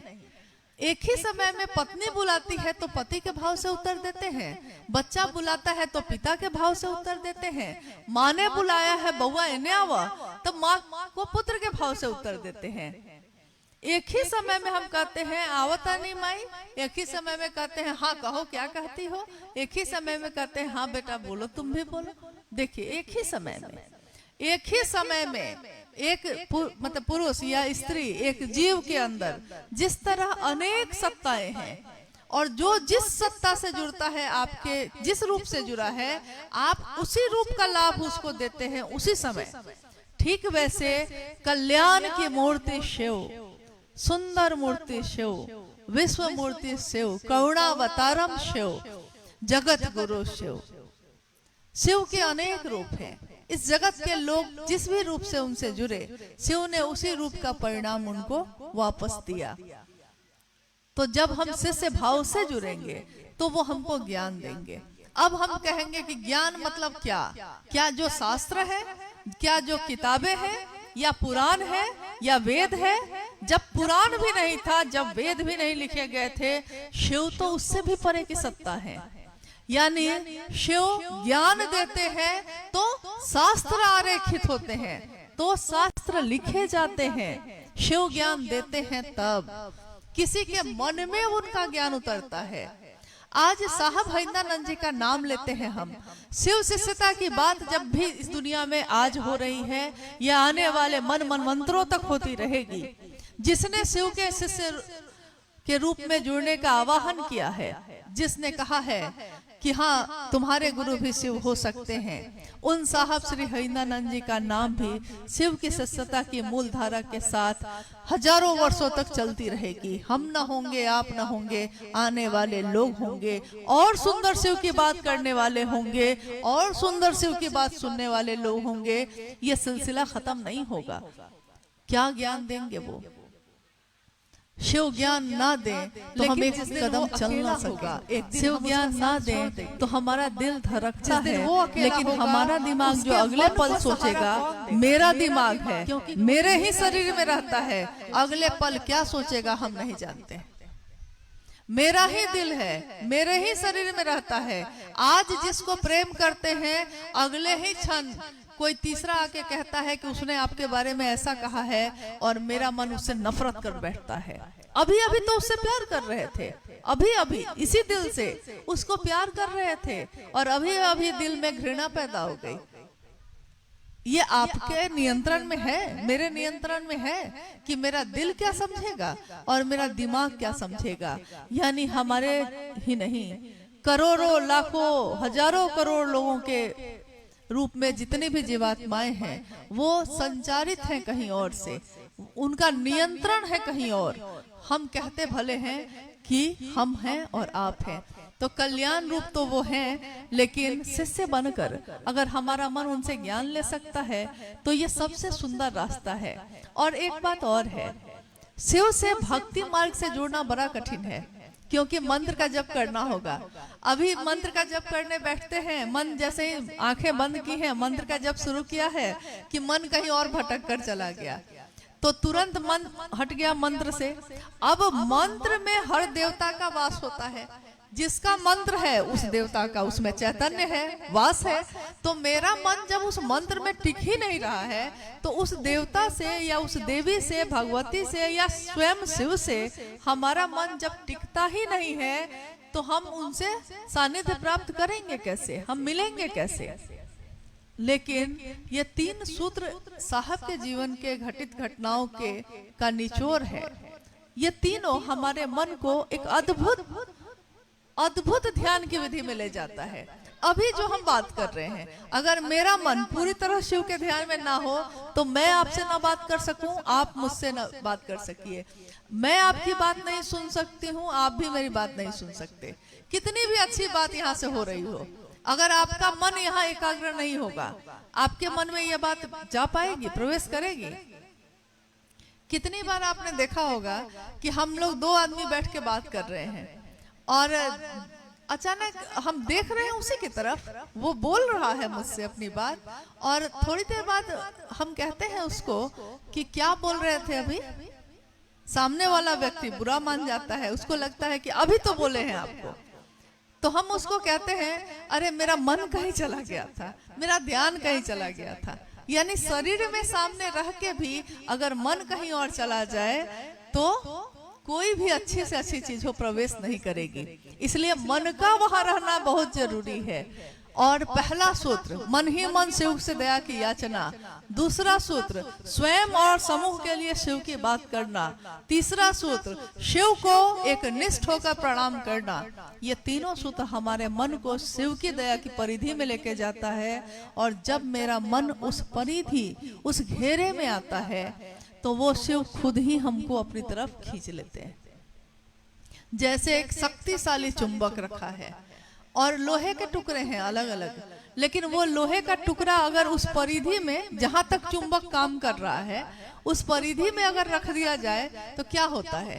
रखे थे वहां, और जैसे ही वहां रखे हैं, तेजी से वो लोहे का टुकड़ा चुंबक में सट जाता है। ये कैसे होता है कि उतनी दूर तक वो चुंबक काम कर रहा है? सृष्टि के कण कण में है वो शिव। शिव की इच्छा मात्र से है ये सृष्टि। तो सोचिए, हम हैं लोहे के टुकड़े, लेकिन अगर शिव की परिधि में हमारा मन आता है तो वो खुद ही हमको अपनी तरफ खींच लेते हैं। शर्त ये है कि परिधि में तो रहे, घेरे में तो रहे। हमारा मन सबके घेरे में रहता है। साहब ने एक बार खुद अपनी बात कही। उन्होंने कहा, उस समय वो डिप्टी कलेक्टर थे और पटना में रहते थे। तो उन्होंने कहा कि एक दिन क्या हुआ, माँ नीलमानंद भी शरीर में थी उस समय। साहब ने कहा कि एक दिन क्या हुआ कि मैं कार्यालय जा रहा था। बेली रोड में एक विश्वेश्वरैया भवन है, वहीं पे साहब का कार्यालय था। तो जा रहे थे।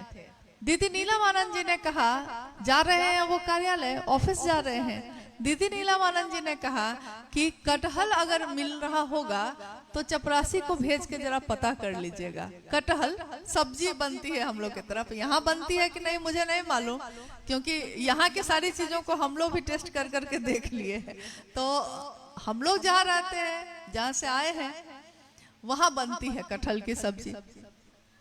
दीदी माँ ने कहा साहब को, साहब जा रहे हैं ऑफिस। अब कोई डिप्टी कलेक्टर है तो उसके पास ऑफिस में बहुत सारा काम होगा, लेकिन उन्होंने कहा कि मेरे साथ क्या हुआ कि मैं ऑफिस पहुंचा तो मैंने कहा, चपरासी को बुलाया सबसे पहले और कहा कि बाजार जाके देखो तो कटहल मिल रहा है। और अब ऑफिस का काम शुरू किया। थोड़ी देर में चपरासी वापस आया। उसने कहा कि अभी नहीं बाजार लगा है, थोड़ी देर बाद लगेगा। साहब ने कहा कि मैं फिर ऑफिस के काम में व्यस्त हो गया। थोड़ी देर बाद फिर मैंने अब चपरासी को बुलाया, फिर कहा कि देखो अब जाके देखो आ गया होगा।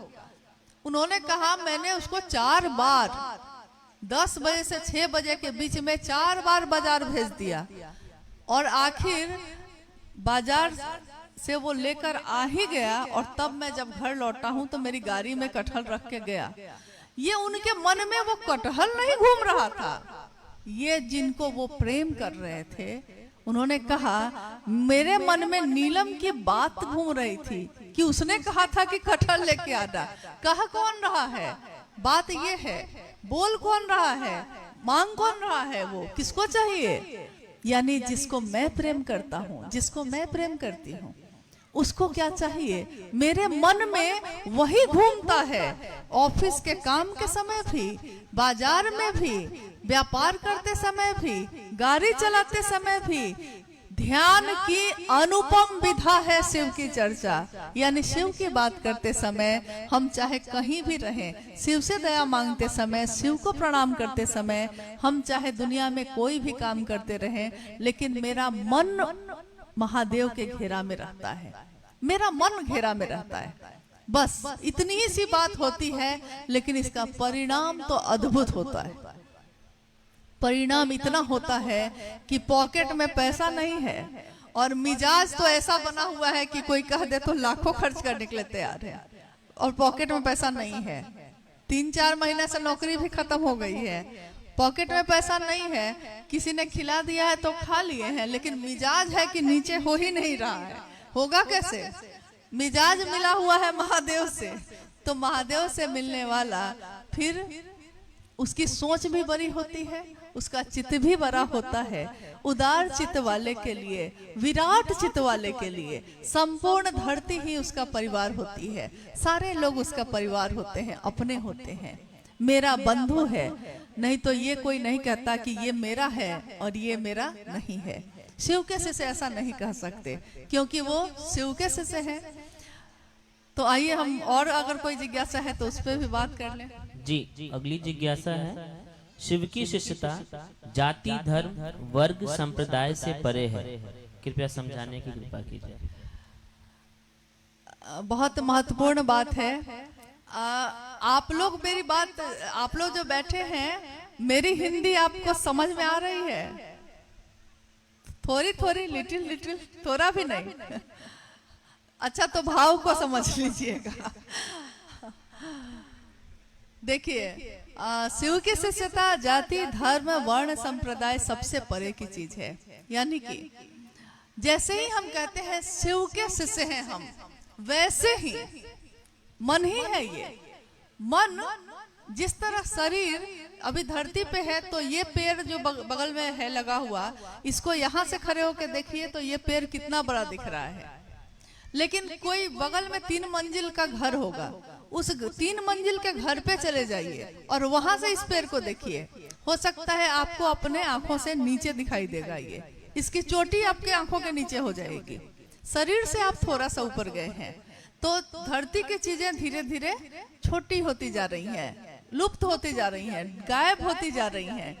हवाई जहाज से सफर कर लीजिए, हवाई जहाज में बैठे हैं तब तक सब कुछ दिख रहा है, जैसे ही वो टेक ऑफ करेगा, जैसे ही हवा में जाता है, धीरे धीरे नीचे की चीजें दिखनी बंद हो जाती हैं। फिर चारों तरफ नीचे, बादल तक नीचे दिखाई दे रहा है, यानी नीचे की चीजें दिखनी अब बंद हो गई हैं। आपका शरीर अब ऊपर है। अगर मन को वैसे ले जाएं तब क्या होगा? मन को जब तक नीचे रखे हुए हैं, तब तक हमारा मन इन चीजों को पकड़ता है कि ये जो 4 आदमी है ना, ये मेरी जाति का है, वो जो है मेरी धर्म का है, हमको उसके साथ रहना है, हमको उसके साथ रहना है। लेकिन जैसे ही हम कहते हैं शिव, महादेव, अब महादेव के तो राक्षस भी हैं, महादेव के तो देवता भी हैं, महादेव के तो गंधर्व और सारी शरीरी अशरीरी सत्ताएं भी हैं। महादेव के तो सब हैं। तो जो महादेव का गण होगा, जो महादेव का आदमी होगा, जो महादेव का शिष्य होगा, क्योंकि शिष्य तो जो गुरु बोलेंगे वही करेगा। कोई शिष्य अपने गुरु के आदेश पे ही चलता है। शिष्य शब्द का अर्थ ही होता है यही। तो गुरु के आदेश पे चलने वाला शिष्य, उसका गुरु जो बोलेगा वो तो वही सोचेगा, उसका गुरु जो चाहेगा शिष्य भी वही चाहेगा। शिव जब मेरे गुरु होंगे, यानी मेरा मन ही तो पकड़े हुए है इन चीजों को।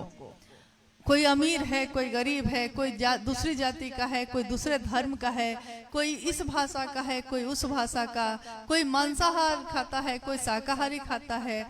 ये सारी चीजें जो संकीर्णता बनी हुई हैं, जकड़ी हुई है मेरे मन को, मेरा मन एक दिन इनसे मुक्त हो जाता है जब हम कहते हैं कि शिव मेरे गुरु हैं, मैं शिव का शिष्य हूँ।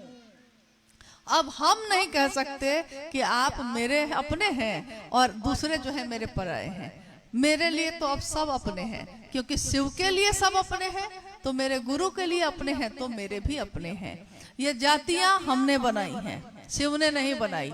ये धर्म हमने बनाए हैं, शिव ने नहीं बनाए। शिव ने एक जैसा ही सबको पैदा किया। शिव ने ही प्रकृति बनाई, इंसान बनाए, जीव जंतु बनाए, कितनी चीजें बनी, सारे शिव की इच्छा का प्रतिफल है। शिव ने कोई भेद नहीं किया, भेद हम लोगों ने किया।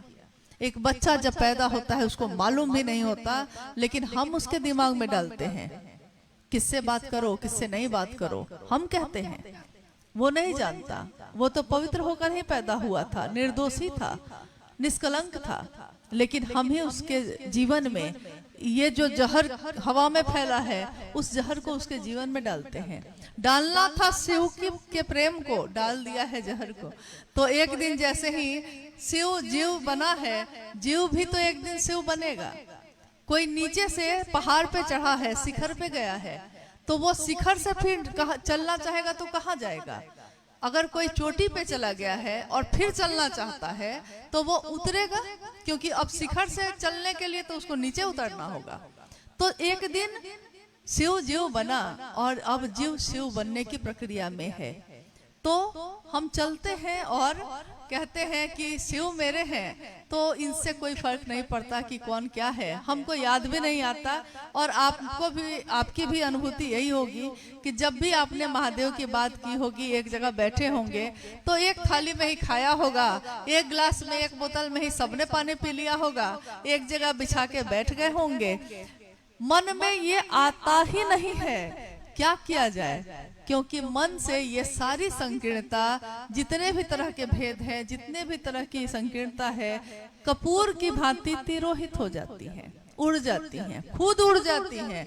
हम इसके लिए कोई प्रयास नहीं करते। सोचिए, कल्पना कीजिए, जिस चीज को दूर करने के लिए इस भारतवर्ष में कितने आंदोलन हुए, कितनी क्रांति हुई, कितनी चीजें चली, अभियान पे अभियान निकला। एक दिन हम उसका साथ छोड़ देंगे। जाति प्रथा हटाइए, छुआछूत हटाइए, ये करिए, वो करिए, सारी चीजें चली, नहीं दूर हो पाई, खत्म नहीं हो पाई। लेकिन शिव की बात जब शुरू हुई तो ये अपने आप ही खत्म होती चली गई, किसी को पता भी नहीं चला। साहब हरिंदानंद जी ने कभी भी अपनी चर्चाओं में, शिव चर्चाओं में, शिव की बात छोड़कर दूसरी बात नहीं की। उन्होंने मात्र इतना कहा कि उस शिव को अपना बनाओ, और इतना ही करना कमाल कर गया। एक हरिंदर निहाल, सारी दुनिया निहाल हो गई सिर्फ उनकी इस बात पे कि अगर शिव मेरा अपना है तो दूसरा कौन पराया है? कोई पराया नहीं। हाँ, जिसके साथ मन अच्छा लगता है रहिए, जिसके साथ नहीं रहता है, मन करता है नहीं रहिए, लेकिन दुश्मन यहाँ कोई नहीं है। सब आपके मन में तो उसके लिए शुभ होगा। हम लोगों ने कथाओं में सुना है, शिव ने जब समुद्र का मंथन हो रहा था, हलाहल निकला, यानी विष, कालकूट विष कहा गया उसको, हलाहल निकला। जब तक और चीजें निकलती रही, सब देवी देवता अपने में बांटते रहे, लेकिन जब हलाहल निकला, अब ये कोई पचा नहीं सकता था, तो सारे लोग दौड़ कर आए, देवता भी और राक्षस भी। अमृत के लिए दोनों लड़ रहे थे, हलाहल के लिए कोई नहीं लड़ा। आपने सोचा है कभी?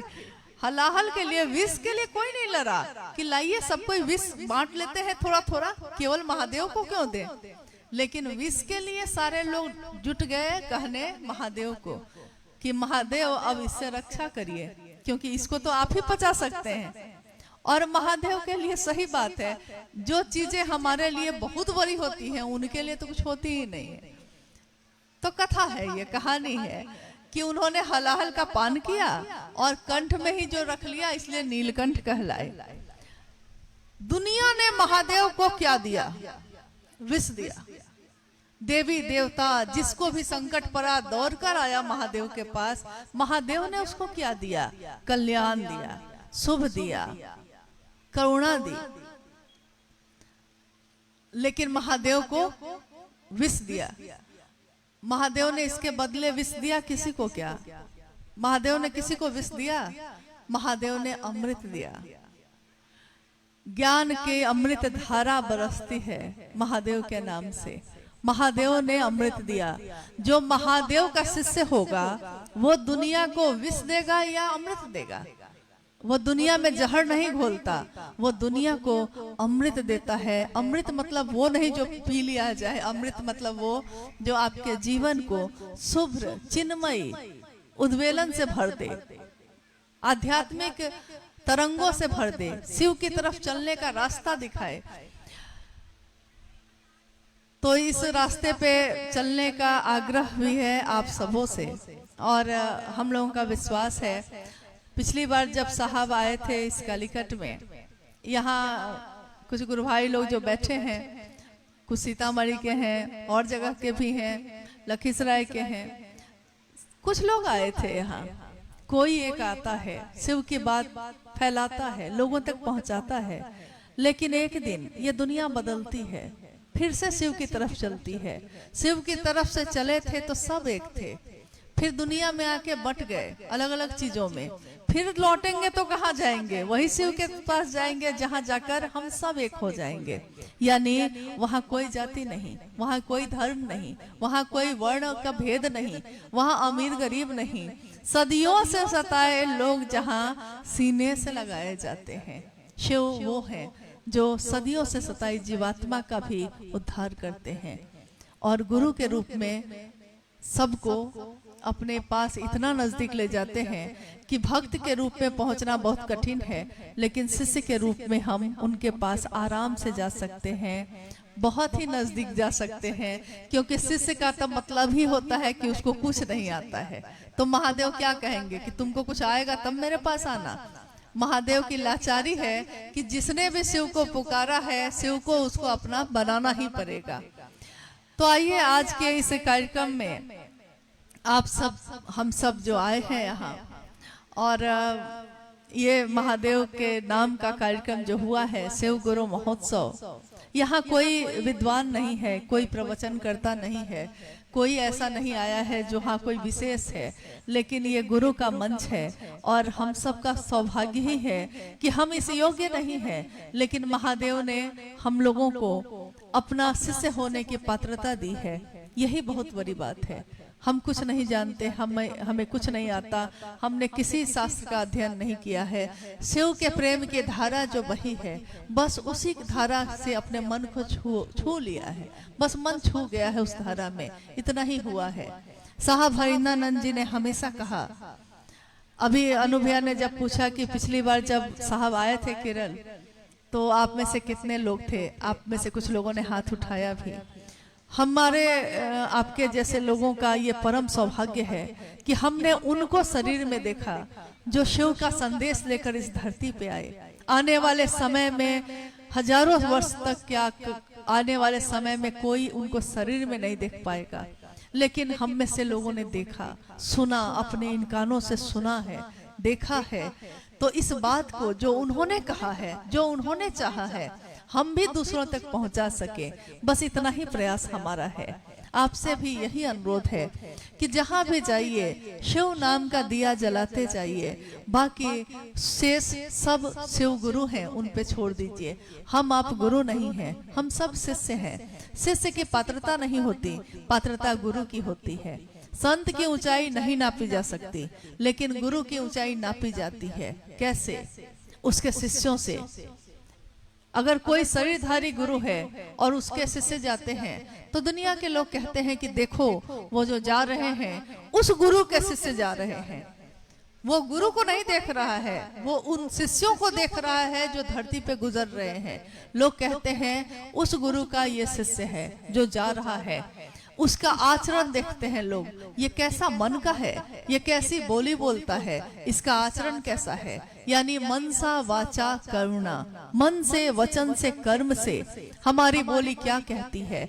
शिव का नाम लेने वाला गाली नहीं दे सकता, शिव की बात करने वाला दूसरों से सम्मान जनित व्यवहार करता है, शिव की बात करने वाला दूसरों से प्रेम पूर्ण बात करता है। जो बोलता है वही उसके मन में होता है, जो उसके मन में होता है वही उसके आचरण में होता है। क्योंकि अगर कोई बहरूपिया, कभी आपने देखा होगा कहीं कहीं होता है कि गांव में कोई काली का रूप धारण करके आ जाता है, बच्चे डर जाते हैं, उनको लगता है कि माँ काली आ गई है, इतनी बड़ी जीभ है लाल रंग की, माँ काली आ गई है, वो डर जाते हैं। लेकिन कुछ देर के बाद जब वो अपने चेहरे से जो बाल है, चेहरा का मुखौटा है, उतार के रखने लगता है, वही बच्चा देख के कहता है अच्छा इसने मुखौटा चढ़ाया था, ये काली माँ नहीं है, ये मुखौटा चढ़ाया था इसने। वो समझ जाता है। तो किसी का आचरण, किसी की बोली, किसी का मन, ये थोड़ी देर में नहीं बदलता, ये रहता है तो अस्थाई ही रहता है। ऐसा नहीं होता कि दूसरों को दिखाने के लिए हम कुछ और बोले और फिर अपने जीवन में लौट के कुछ और बोले, ऐसा नहीं होता। शिव के शिष्य जहाँ दिखते हैं तब भी, नहीं दिखते हैं तब भी शिव जैसा ही सोचते हैं, जैसा हमारा गुरु सोचते हैं हम भी वही सोचते हैं। शेष जीवन है, जीवन जीना है, परिवार भी चलाना है। जगत मिला है तो जगत महादेव का दिया हुआ है, महादेव ने दिया है तो जगत में रहेंगे भी, भोगेंगे भी, भोगेंगे, भुक्त नहीं होंगे। दोनों में बड़ा अंतर है। भोगेंगे मतलब ये कि गाड़ी खरीदते हैं तो अपने भोग के लिए, यानी अपने आराम के लिए, लेकिन गाड़ी में अगर एक दाग लग जाता है तो हमारा मन घोर हो जाता है, तो हो गया भोग। लिया था अपने सुविधा के लिए। जीवन में जो चीजें मिलती हैं जरूर भोग करिए, लेकिन ऐसे भोग करिए जैसे किसी गेस्ट हाउस में जाके आप निकल जाते हैं, क्योंकि उस आपको पता है ना कि 2 दिन ही रहना है, तो कहाँ उसकी परवाह में आप अपने जीवन को घोर करते हैं। देखिए इसी बात पे अब तो समय भी हो रहा है और हम लोग भी अब चलेंगे।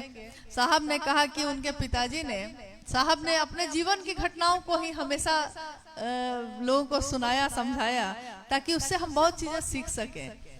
साहब के पिताजी यानी हम लोग के दादाजी, उन्होंने मुजफ्फरपुर एक जिला है, वहां एक घर बनवाया था। साहब उस समय रहते थे पटना में, तो साहब के पिताजी उनके पास आए पटना, और रात हो गई तो साहब ने कहा कि बाबूजी अब कहाँ जाइएगा, रह जाइए हैं, कहाँ जाए हम लौट के। तो बाबूजी रह गए। रात होते होते, अब रात हो रही है, तब तक तेज बारिश होने लगी, बहुत तेज बारिश होने लगी। अब बाबूजी जो है वो तैयार हो गए उसी समय जाने के लिए। साहब कह रहे हैं कि अरे इतनी रात हो रही है, अब मुजफ्फरपुर क्यों जाइएगा आप? लेकिन वो कह रहे हैं कि हमरा जाए के परी। काहे भाई, काहे जाए के परी? खिड़की सब खुलल बा, घर की खिड़कियां खुली हुई हैं, तो सारा गद्दा भींग जाएगा। घर बनाए थे अपने सुख के लिए, लेकिन देखिए वहां से मुजफ्फरपुर से पटना आके भी वो आराम से नहीं रह सके, वो गाड़ी पकड़कर चले ही गए मुजफ्फरपुर। उसी समय साहब ने कहा भोगने के लिए बनाया था वो घर, जिस दिन इस शरीर छूटेगा कहाँ रहेगा वो घर। भोगने के लिए बनाया था, खुद ही भुक्त हो गए। शिव कैसे से भोगते हैं लेकिन भुक्त नहीं होते हैं, इस चिंता में नहीं रहते हैं कि हाँ ये मेरे लिए रहे, उसकी चिंता में हम नहीं है, वो मेरी चिंता में रहे तो ठीक है। तो मेरे गुरु शिव आपके, मेरे सबके गुरु शिव हो जाएं, हम सबका जीवन शिवमय हो, सुखमय हो, कल्याण और करुणा की धारा बहे उसमें, और शिष्यता का भाव ऐसा भरे, शिष्य भाव जागे तो जरा शिव का ध्यान हो जाता है। शिष्य भाव दिल में, हृदय में अगर भर जाए तो महादेव का ही ध्यान होगा, जिसका भाव भरेगा उसी का तो ध्यान होता है। तो चाहे जहाँ रहिए, प्रकृति देखिए, घूमिए फिरिए, खाइए पीजिए, खुश रहिए, लेकिन शिव के साथ रहिए। शिव के साथ ये जिंदगी, इस जिंदगी की दशा और दिशा कितनी सुंदर होगी, इसकी कल्पना हम नहीं करते, लेकिन उसके साथ ले लीजिएगा तो उतनी ही सुंदर होगी। हमारा आना सफल हो, आपका ये कार्यक्रम करना सफल हो, क्योंकि आपने कितनी मेहनत की होगी इसकी कल्पना हम लोग नहीं कर सकते। जहाँ पे उपजाऊ जमीन है वहाँ तो कोई जाके खेती कर लेता है, जहाँ शिव से जुड़ाव होकर भी न है वहाँ जाकर बिया छींटना, पौधे बनाकर सींच लेना, ये मामूली बात नहीं है। मेरे गुरु शिव, आपके गुरु शिव हम सबको ये सामर्थ्य दें, ये ताकत दें कि हम उनके काम को धरती के कोने कोने तक पहुंचा सके। साहब हरिंदरानंद जी, दीदी नीलम आनंद जी की दया आशीर्वाद ऐसा हो हम सभी शिव शिष्य पर, और जो कि है, जो कि हमारे साथ आपके साथ हैं, वो लगातार है। मनसा क्या है हमारी, ये पहले स्पष्ट कर दीजिए। मनसा अगर ये है कि शिव की बात दूर दूर तक पहुंचा देंगे, पहुंचा देंगे, हम जाएं या ना जाएं। फोन से पहुंचा सकते हैं तो फोन से ही पहुंचाएंगे। अच्छी बात जो मेरे जीवन है दूसरों के जीवन में भी वो जाए, बस इतना हम कर लें, इसी की कामना है, इसी की प्रार्थना है आप सभी से। हम सबका जीवन शिवमय हो, आप सभी के जीवन में, आप सबके चरणों में मेरा प्रणाम।